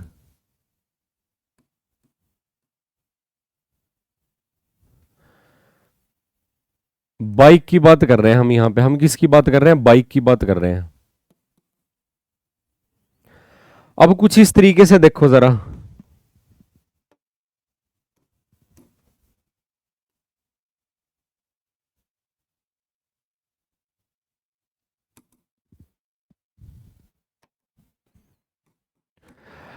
क्योंकि ना बाइक का सबसे पहले, अगर आप ध्यान से देखोगे, बाइक को जब हम स्टार्ट करते हैं तो इंजन के वर्क की वजह से जो उसका बैक टायर है वो मूव करता है, और बैक टायर की मोशन की वजह से उसका ना फॉरवर्ड व्हील मूव करता है। बैक व्हील की मोशन की वजह से उसका ना फॉरवर्ड व्हील मूव करता है, क्योंकि ओवरऑल मोशन हो जाती है ना। अब जो इसकी ना बैक वाले व्हील की जो मोशन है, देखना जरा, ग्राउंड के रिस्पेक्ट में ना बैकवर्ड डायरेक्शन में है। ग्राउंड के रिस्पेक्ट में ना बैकवर्ड डायरेक्शन में इसकी ना मोशन है, कुछ इस तरीके से इसकी मोशन है। मान लो कुछ इस तरीके से ये मूव कर रहा है, ये है बैक व्हील और ये है फ्रंट व्हील। तो इस पे इसकी मोशन तो कुछ इस तरीके से है, तो इस पे ना जो फोर्स ऑफ फ्रिक्शन है ना, इस पे जो फोर्स ऑफ फ्रिक्शन है वो ना फॉरवर्ड एक्ट करेगा। इस बात का ध्यान रखना है, इस पे जो फोर्स ऑफ फ्रिक्शन है वो फॉरवर्ड एक्ट करेगा। लेकिन यहां पे देखो जरा, ये जो फ्रंट व्हील है इसकी मोशन है फॉरवर्ड डायरेक्शन में, तो इस पे जो फोर्स ऑफ फ्रिक्शन है वो ना बैक साइड में एक्ट करेगा। इस तरीके से आपने इसको समझना है। ये उसका ना बैक व्हील है, क्योंकि स्टार्टिंग में मोशन ना बैक व्हील की होती है मोटर के इफेक्ट की वजह से। जब आप किक मारते हो, बाइक स्टार्ट हो जाती है, तो सबसे पहले ना बैक टायर की या बैक व्हील की मोशन होती है, और वो ग्राउंड के रिलेटिव में क्या करता है, वो पीछे की तरफ मूव करता है, तो उस पर फ्रिक्शनल फोर्स की डायरेक्शन फॉरवर्ड हो जाती है। और ये जो फ्रंट व्हील है इसकी मोशन क्या होती है, फॉरवर्ड डायरेक्शन में, और इस पे फ्रिक्शनल फोर्स की जो डायरेक्शन है वो बैक साइड में हो जाती है। तो यहां पे जो वर्क है, यहां पे जो वर्क है, देखना जरा, यहां पे जब आप ना डॉट प्रोडक्ट करोगे फ्रिक्शनल फोर्स का,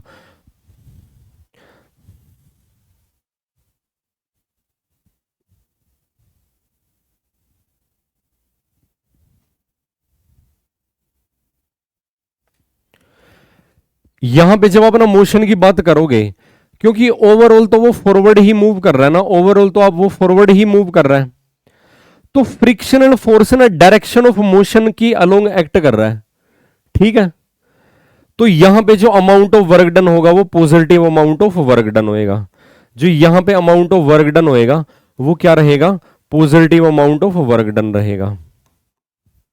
अब उसके बाद देखो जरा, zero work done by the force of friction. Zero work का क्या मतलब है? जीरो वर्क को कुछ आप ऐसे समझो कि यहां पे आपके पास एक वॉल है,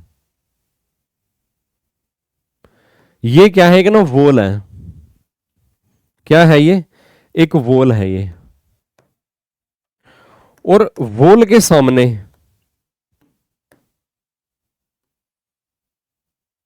कुछ इस तरीके से एक व्हीकल है।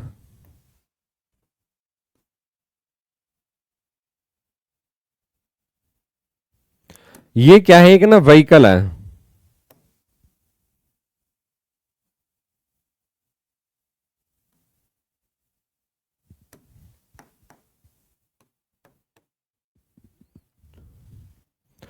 तो ये क्या करेगा, ये फॉरवर्ड मूव करने की कोशिश कर रहा है, ये इस वॉल पे ना फोर्स लगाने की कोशिश कर रहा है, और जो इस पे ना फोर्स ऑफ फ्रिक्शन है, जो फोर्स ऑफ फ्रिक्शन है वो क्या लग रहा है, रिलेटिव मोशन के ऑपोजिट एक्ट कर रहा है। देखना जरा, अगर ये व्हील, सॉरी ये एक व्हीकल है, मान लीजिए ये कार है या बस है, ये इस वॉल के कांटेक्ट में खड़ा हुआ और इस पे फॉरवर्ड डायरेक्शन में फोर्स लगा रहा है, ये फॉरवर्ड मूव करने के लिए रेडी है। अब जो फोर्स ऑफ फ्रिक्शन है वो ना बैक साइड में एक्ट करेगा, और जो इसकी ना ग्राउंड के रिलेटिव में जो इंटेंडेड मोशन है, कि मान के चलो अगर यहां पे वॉल नहीं होती तो ये फॉरवर्ड ही तो मूव करता, तो हम अगर ना जीरो वर्क डन की बात करें, भाई फोर्स ऑफ फ्रिक्शन है वो तो ना ऐसे एक्ट कर रहा है, और ये ओवरऑल डिस्प्लेसमेंट इसकी जीरो है, तो यहां पे जब आप ना वर्क की बात करते हो, क्योंकि यहां पे ना फोर्स ऑफ फ्रिक्शन की वजह से कोई डिस्प्लेसमेंट नहीं हुआ, कोई डिस्प्लेसमेंट नहीं हुआ, तो यहां पे जो वर्क डन है, वर्क डन की वैल्यू क्या हो जाएगी, सिंपली जीरो हो जाएगी। वर्क डन की क्या वैल्यू हो जाएगी, यहां पे जीरो वैल्यू हो जाएगी वर्क डन की। इस तरीके से आप ना जीरो और नेगेटिव वर्क को होप समझ पाए होंगे। नेक्स्ट वन इज, एक पार्टिकल है जिसका मास है 20 ग्राम का, उसको ना वर्टिकल अपवर्ड थ्रो कर दिया, उसकी इनिशियल स्पीड आपको दे दिया, work done by force of gravity, आपको क्या वैल्यू फाइंड आउट करनी है, देखना जरा ध्यान से। Work done by force of gravity, force of gravity है during the time goes up, जितने टाइम में वो पार्टिकल अपवर्ड मूव करेगा उस दौरान आपको क्या ग्रेविटी के फोर्स ने जो वर्क किया वो वैल्यू फाइंड आउट करनी है। देखना सर, आपको ना एक पार्टिकल की ना इनिशियल वेलोसिटी गिवन है, और वो ग्रेविटी के फोर्स के अगेंस्ट अपवर्ड मूव कर रहा है, वो ग्रेविटी के फोर्स के अगेंस्ट कहां मूव कर रहा है, अपवर्ड डायरेक्शन में वो मूव कर रहा है। वर्टिकली अपवर्ड थ्रो कर दिया एक ऑब्जेक्ट को, कुछ इस तरीके से, देखो जरा ध्यान से,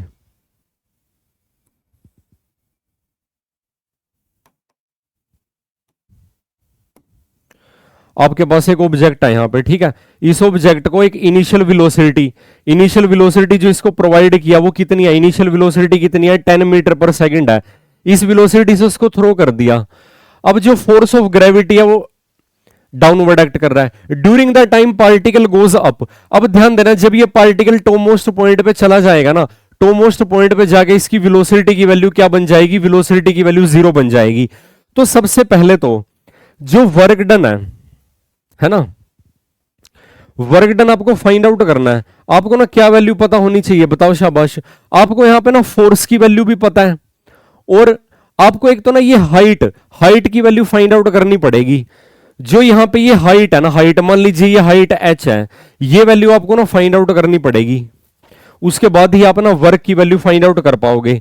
और जो इस पे ना ग्रेविटी का फोर्स है, जो ग्रेविटी का फोर्स है वो डाउनवर्ड एक्ट कर रहा है, ये क्या है, इसके ऊपर फोर्स ऑफ ग्रेविटी है, इस बात का आपने ध्यान रखना है। टाइम की वैल्यू फाइंड आउट करने के लिए, जैसा कि टॉपमोस्ट पॉइंट पे वेलोसिटी जीरो हो जाती है, और ये एक ऐसी मोशन है जिसमें एक्सेलरेशन कांस्टेंट रहती है, तो हम यहां पे क्या करेंगे, using first equation of motion. जो फर्स्ट इक्वेशन ऑफ मोशन है ना, फर्स्ट इक्वेशन ऑफ मोशन का आप क्या करोगे, यहां पे ना यूज करोगे। यूज जब करोगे तो आपको क्या पता चलेगा, v is equal to u plus a t. क्या हमारे लिए टाइम फाइंड आउट करना जरूरी है, क्या हमारे लिए टाइम फाइंड आउट करना जरूरी है, नहीं। तो आप यहां पे क्या करो, सेकंड इक्वेशन ऑफ मोशन का यूज करो। सबसे पहले तो किसका यूज करोगे, सेकंड इक्वेशन ऑफ मोशन का, h की वैल्यू को फाइंड आउट करने के लिए, using second equation of motion.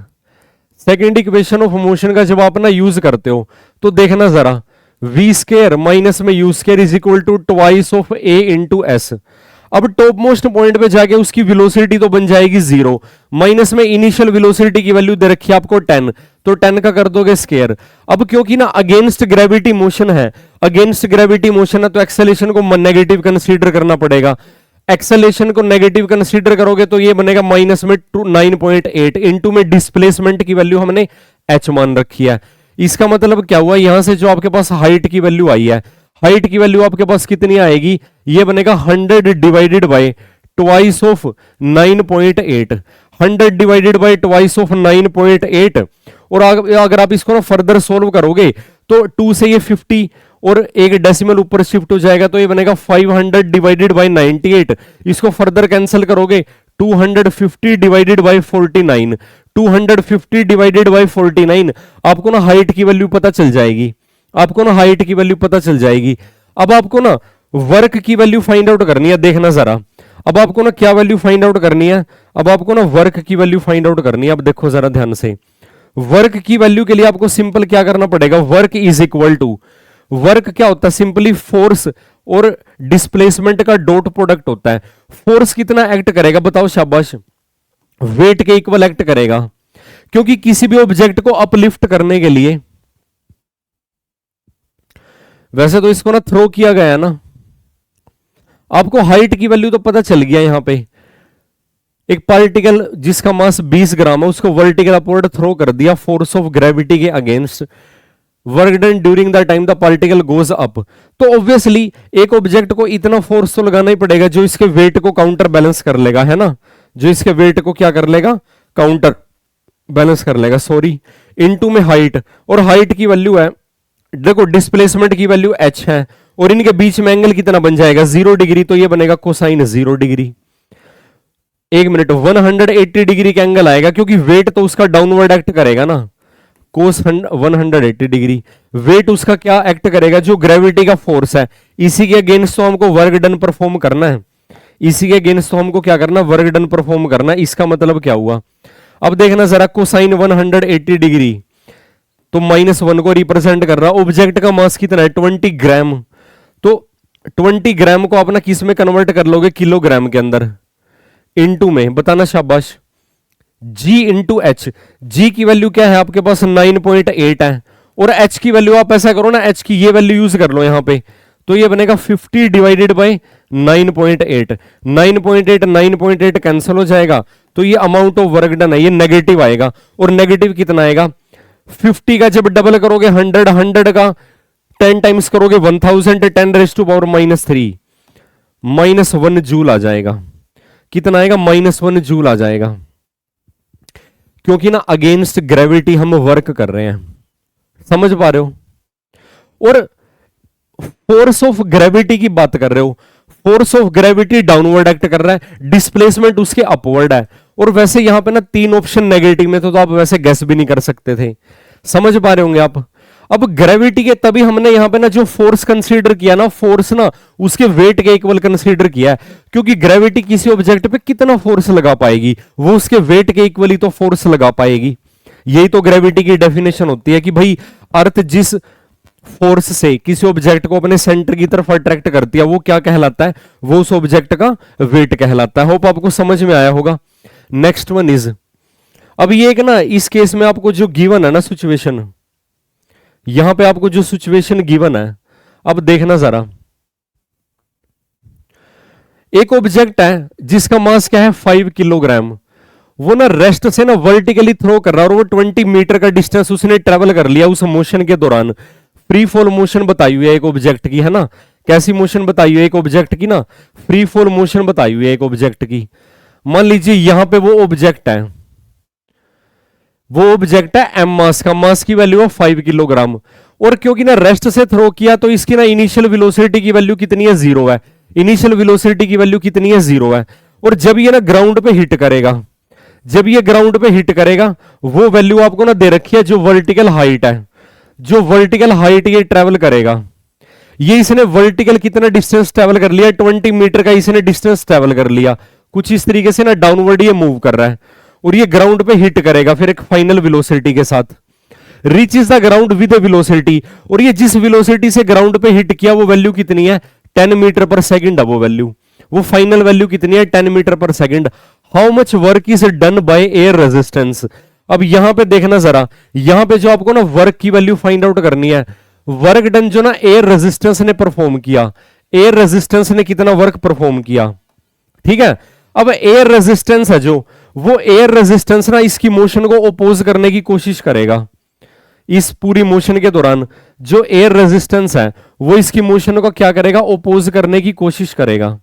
वो क्या करेगा, इसकी मोशन को ओपोज करने की कोशिश करेगा। तो ऑब्वियसली इसका आंसर भी ना नेगेटिव में आएगा। जो एयर रेजिस्टेंस का जो वर्क होएगा वो भी क्या रहेगा, नेगेटिव में रहेगा। अब यहां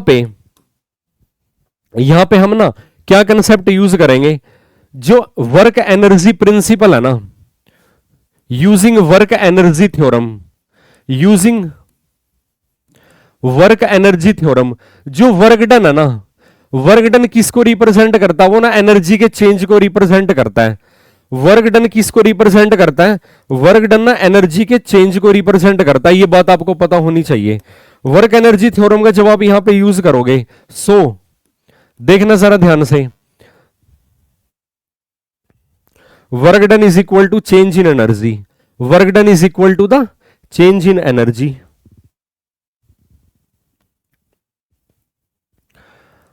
work done is equal to change in energy.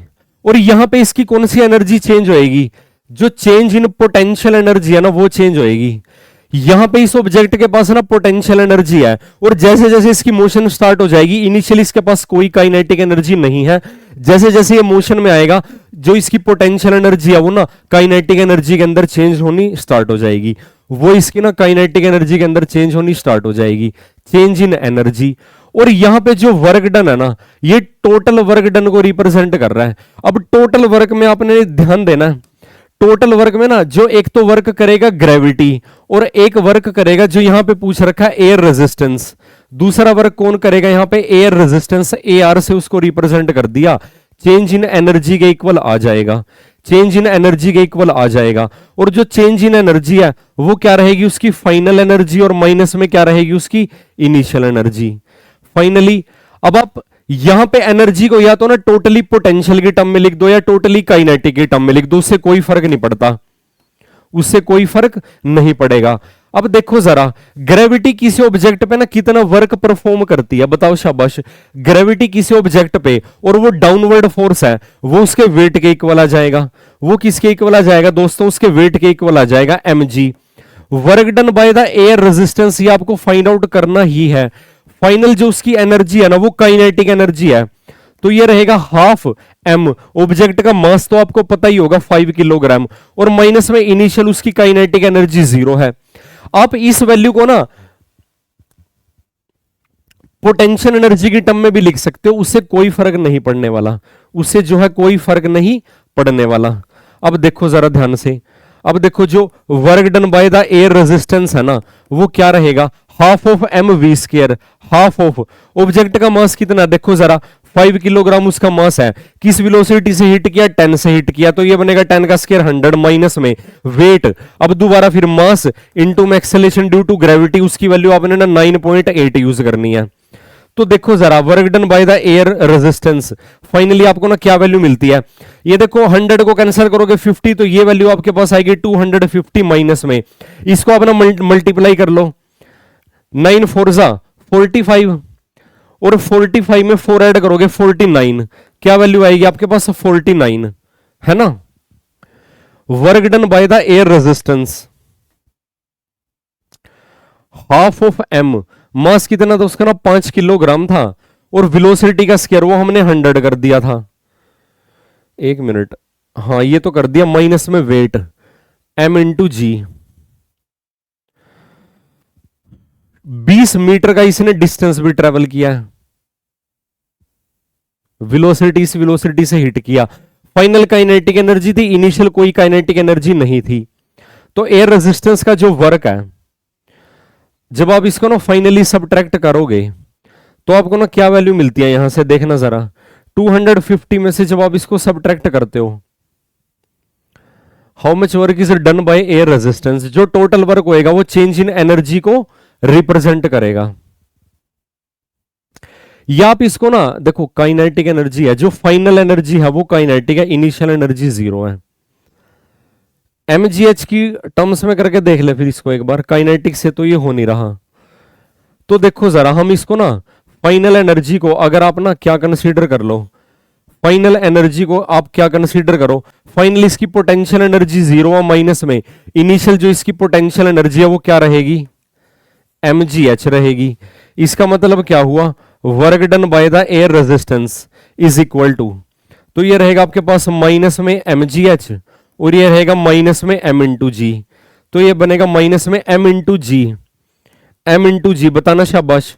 m into जी की वैल्यू क्या बनेगी, मास की वैल्यू क्या है 5 किलोग्राम, एक्सेलेरेशन की वैल्यू कितनी है 9.8, क्योंकि आपको ये डिस्टेंस भी तो कंसीडर करना है ना, 20 मीटर माइनस में मास, मास की वैल्यू कितनी है 5 किलोग्राम, ग्रेविटी की वैल्यू कितनी है 9.8 इज इक्वल टू नेगेटिव के अंदर, इज इक्वल टू नेगेटिव के अंदर। बताओ शाबाश क्या वैल्यू आपको मिलती है फाइनली, फाइनली आपको ना क्या वैल्यू मिलती है, देखो 5 को जब आप ना 20 से मल्टीप्लाई करोगे तो आपको ना 10 वैल्यू मिलेगी, क्या वैल्यू मिलेगी आपको ना, सॉरी 100 मिलेगी, 100 से करोगे तो बनेगा माइनस में 980 और ये बनेगा माइनस में।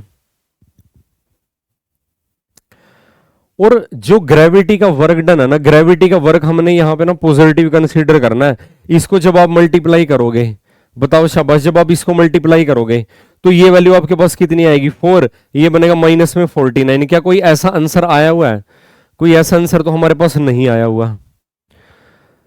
जो वर्क है ना यहाँ पे टोटल वर्क है, एक तो ग्रेविटी का वर्क है और दूसरा है एयर रेजिस्टेंस का, या तो हम ऐसा करें ना एयर रेजिस्टेंस का जो वर्क है, एयर रेजिस्टेंस का जो वर्क है ना उसको यहां पे ना नेगेटिव से रिप्रेजेंट कर दें।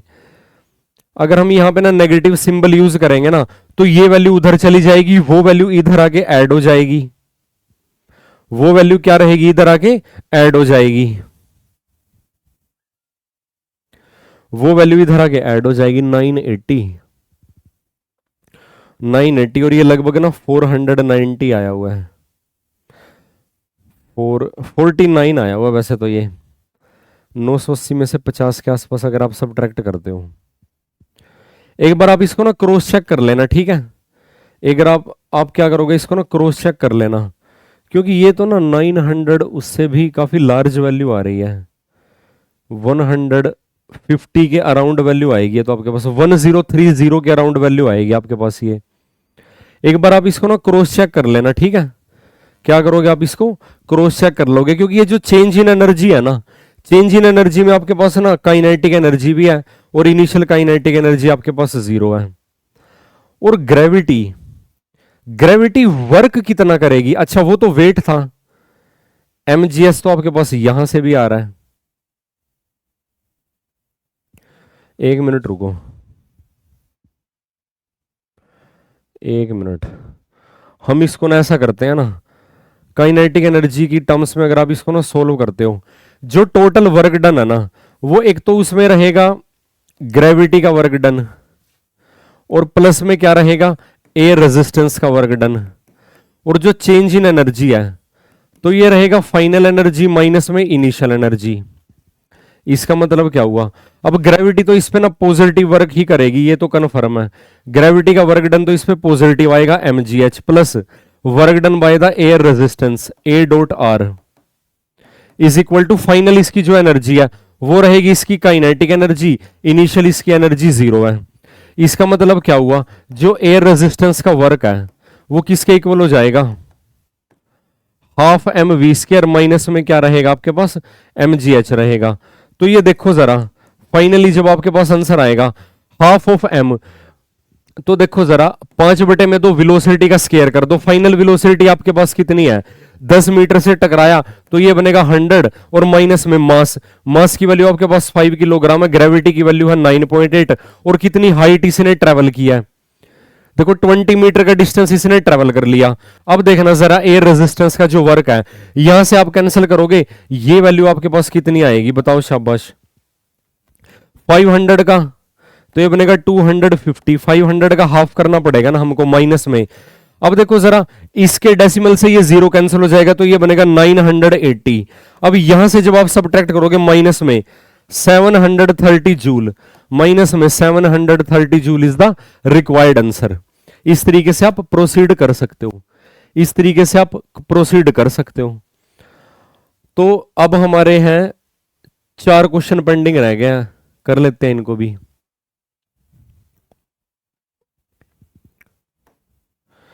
अब देखो जरा,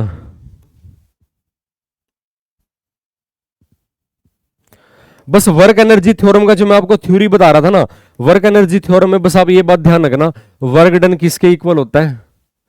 चेंज इन एनर्जी के इक्वल होता है।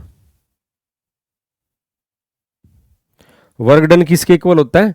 चेंज इन एनर्जी के इक्वल होता है। ऑब्जेक्ट का मास आपको गिवन है, वो एक कांस्टेंट वेलोसिटी से ट्रेवल कर रहा है, वो वेलोसिटी कितनी है? 2 मीटर पर सेकंड है। In order to bring it to rest at a distance of, उसको ना 2 मीटर दूर के डिस्टेंस पे जाके ना रोक दिया गया। रोक दिया गया मतलब उसकी फाइनल वेलोसिटी जीरो हो जानी चाहिए, फाइनल वेलोसिटी जीरो हो जानी चाहिए। तो उसको रोकने के लिए ना कितना अमाउंट ऑफ वर्क डन आपको परफॉर्म करना पड़ेगा, कितना अमाउंट ऑफ वर्क डन क्या करना पड़ेगा? परफॉर्म करना पड़ेगा यहां पे। अब देखना जरा, बताओ शाबाश, बताइए शाबाश। According to work energy theorem, according to work energy theorem, work energy theorem के अकॉर्डिंग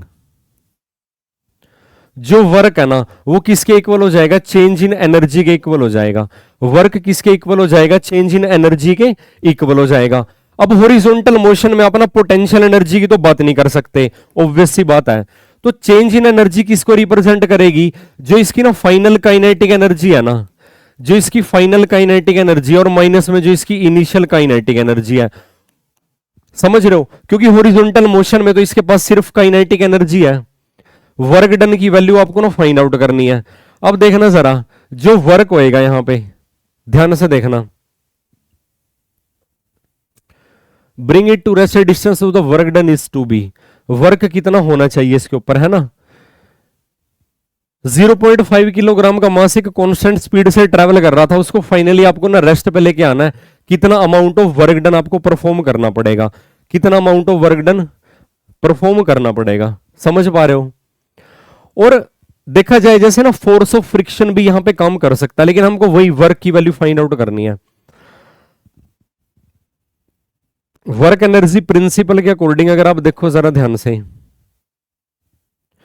जो इसकी फाइनल काइनेटिक एनर्जी है, फाइनली तो इसकी जो काइनेटिक एनर्जी है वो जीरो है, फाइनल इसकी जो काइनेटिक एनर्जी है वो तो जीरो है, क्योंकि क्या करना है उसको ना रेस्ट पे लेके आना है। तो वर्क एक तरीके से यहां पे ना इनिशियल का फाइनल काइनेटिक एनर्जी कितनी हो जाएगी? उसकी जीरो हो जाएगी, माइनस में initial kinetic energy half m v square, तो ये बनेगा -1/2 इंटू में मास, ऑब्जेक्ट का मास कितना है? 0.5 का मतलब है 1/2। इनिशियल किस स्पीड से ट्रेवल किया? अच्छा, half of m u square लिखना पड़ेगा यहाँ पे, इनिशियल वेलोसिटी यू है ना, इनिशियल वेलोसिटी है 2, 2 का कर दोगे स्क्वायर इज इक्वल टू ये रहेगा नेगेटिव, देखना जरा, तो -1 जूल आ जाएगा। अब यहां पे ना आंसर में आपको ना 1 जूल गिवन है भाई, पॉजिटिव वर्क की सेंस में गिवन है, यानी कि इसका मैग्नीट्यूड कंसीडर कर लिया। क्या कंसीडर कर लिया? इसका मैग्नीट्यूड कंसीडर कर लिया। और क्या अप्रोच हो सकती है इसको सोल्व करने की? Second approach, try to solve via another approach, another approach, इसको किसी और दूसरी अप्रोच से ना सोल्व करने की आप कोशिश करना। अदरवाइज जो हमने अभी डिस्कस किया है, अदरवाइज जो हमने इसको डिस्कस किया है, ठीक है, वो तो सही है ही है। अभी तक हमने जितने अभी तक हमने जितने वर्क कंसीडर किया वो ना कांस्टेंट फोर्स की वजह से ही हमने कंसीडर किया हुआ है। जितने भी वर्क अभी तक हमने कंसीडर किया हुआ ना कांस्टेंट फोर्स की वाले वर्क ही हमने क्या किए हुए हैं? कंसीडर किए हुए हैं। अब देखना जरा, यहां पे देखो जरा ध्यान से,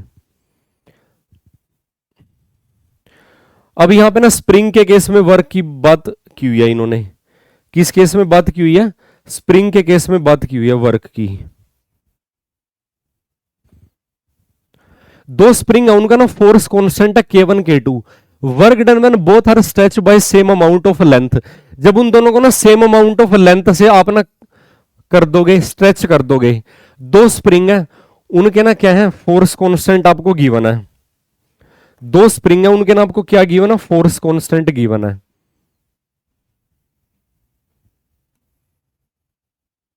एक तो आपके पास ये स्प्रिंग है और दूसरा आपके पास ना ये स्प्रिंग है।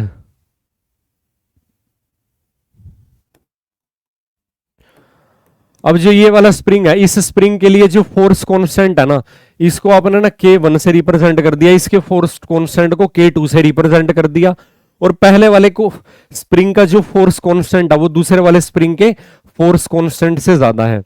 The work done when both are stretch by same amount of length. मान के चलो इन दोनों के अंदर जो स्ट्रेच है ना, इन दोनों के अंदर जो स्ट्रेच है वो एक्स से रिप्रेजेंट कर देते हैं। देखो जरा,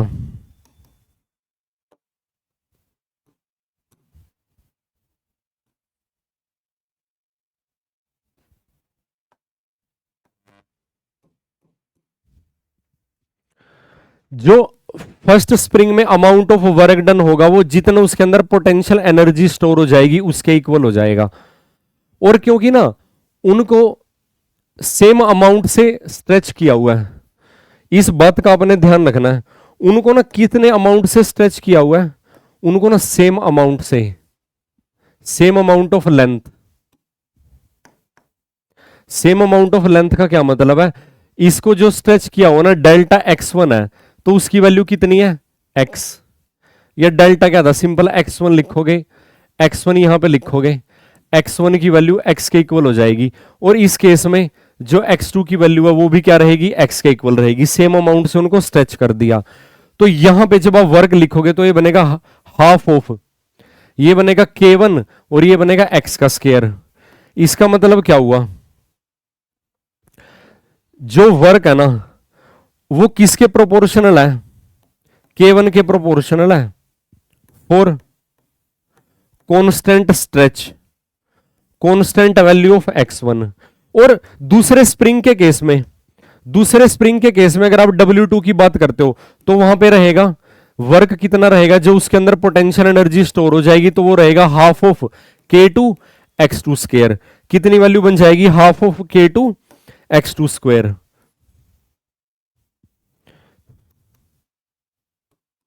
इसका मतलब क्या हुआ, जो वर्क है ना वो किसके प्रोपोर्शनल हो जाएगा, वो K2 के प्रोपोर्शनल हो जाएगा।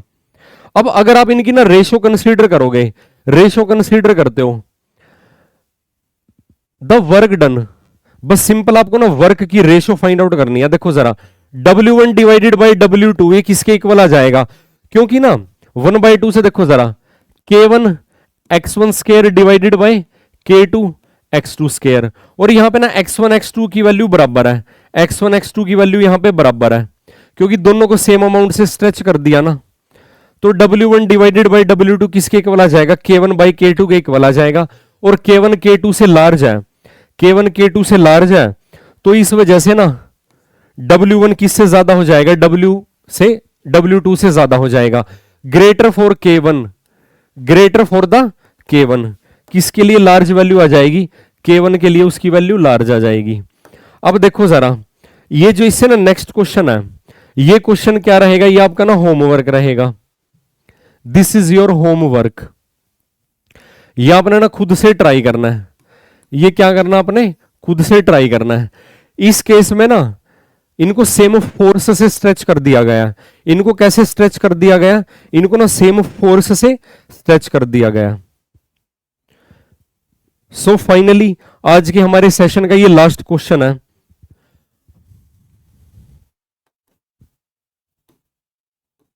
आज के हमारे सेशन का क्या है, ये लास्ट क्वेश्चन है।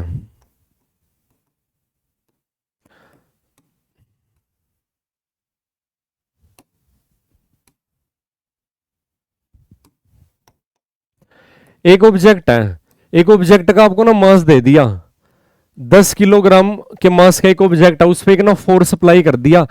फोर्स क्या है, पोजीशन डिपेंडेंट फोर्स है, और एक्स एक्सिस के लोग इसको अप्लाई कर दिया। ये क्या है, एक तरीके से एक्स एक्सिस है, ये क्या है, एक्स एक्सिस को रिप्रेजेंट कर रहा है।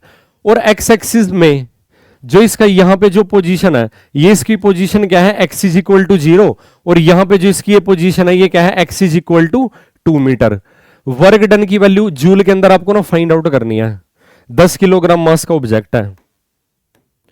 As here the given force is a variable force. ये जो गिवन फोर्स है ये कैसा है, वेरिएबल फोर्स है। तो यहां पे वेरिएबल फोर्स के लिए आप जब वर्क डन की वैल्यू फाइंड आउट करोगे तो आपको इंटीग्रेशन, जो वर्क है ना वो आपको ना इंटीग्रेशन का यूज करना पड़ेगा। एफ डॉट एक्स है ना, इसके अंदर एफ डॉट डी एक्स से आपको ये सोल्व करना पड़ेगा, और इंटीग्रेशन की लिमिट है x1 से लेके x2 तक, कुछ इस तरीके से। तो आपको ना इंटीग्रेशन का यूज करना पड़ेगा यहां पे। तो ये बनेगा 3x स्क्वायर माइनस में x प्लस 5, और ये बनेगा dx। डिस्प्लेसमेंट कहां से कहां, तो कोई 0 से लेके 2 मीटर तक इसकी डिस्प्लेसमेंट हुई।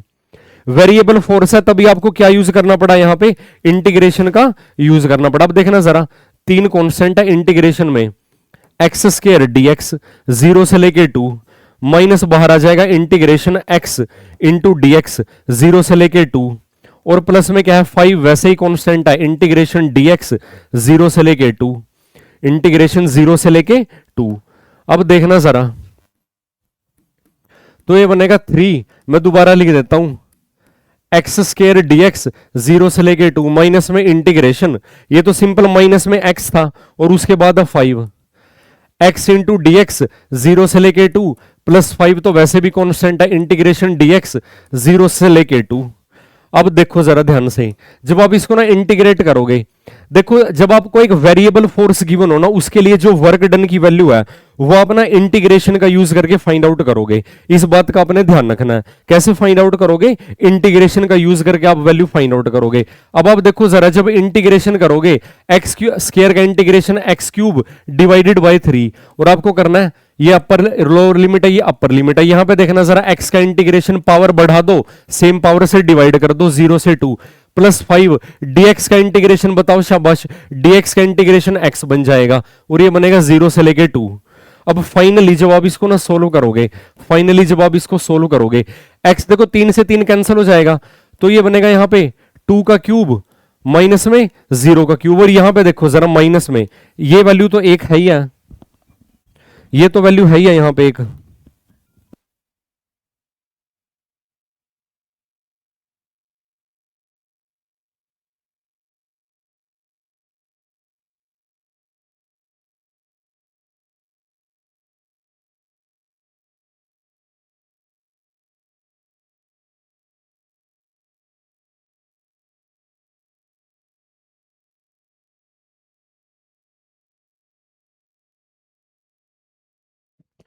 हेलो, हेलो, तो देखना जरा, upper limit minus lower limit, यहां पे आप देखो जरा ध्यान से, 1/2 अपर लिमिट का स्केयर करोगे तो आपको 2 का स्केयर करना पड़ेगा, माइनस में आपको 0 का स्केयर करना पड़ेगा, प्लस 5 अपर लिमिट यहां पे 2 है, लोअर लिमिट 0 है।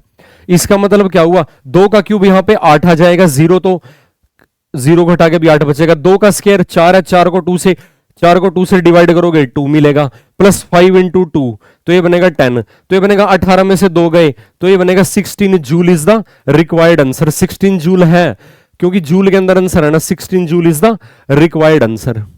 अब क्योंकि एक ना वेरिएबल फोर्स था, इस वजह से हमने इसको इंटीग्रेशन का यूज करके सोल्व किया। होप आपको आज का कंटेंट समझ में आया होगा। आपने इस क्लास को मैक्सिमम शेयर करना है, इसके बेस पे आपने पॉसिबल क्वेश्चन ट्राई करने हैं, और इसकी पीडीएफ के लिए मैं टेलीग्राम का लिंक पिन कमेंट में आपको मिल जाएगा। सो मिलते हैं नेक्स्ट क्लास में एक नए टॉपिक के साथ। एनर्जी को डिस्कस करेंगे हम, काइनेटिक एनर्जी, पोटेंशियल एनर्जी, और उसके बेस पे जो क्वेश्चन है। Thank you very much and have a nice day.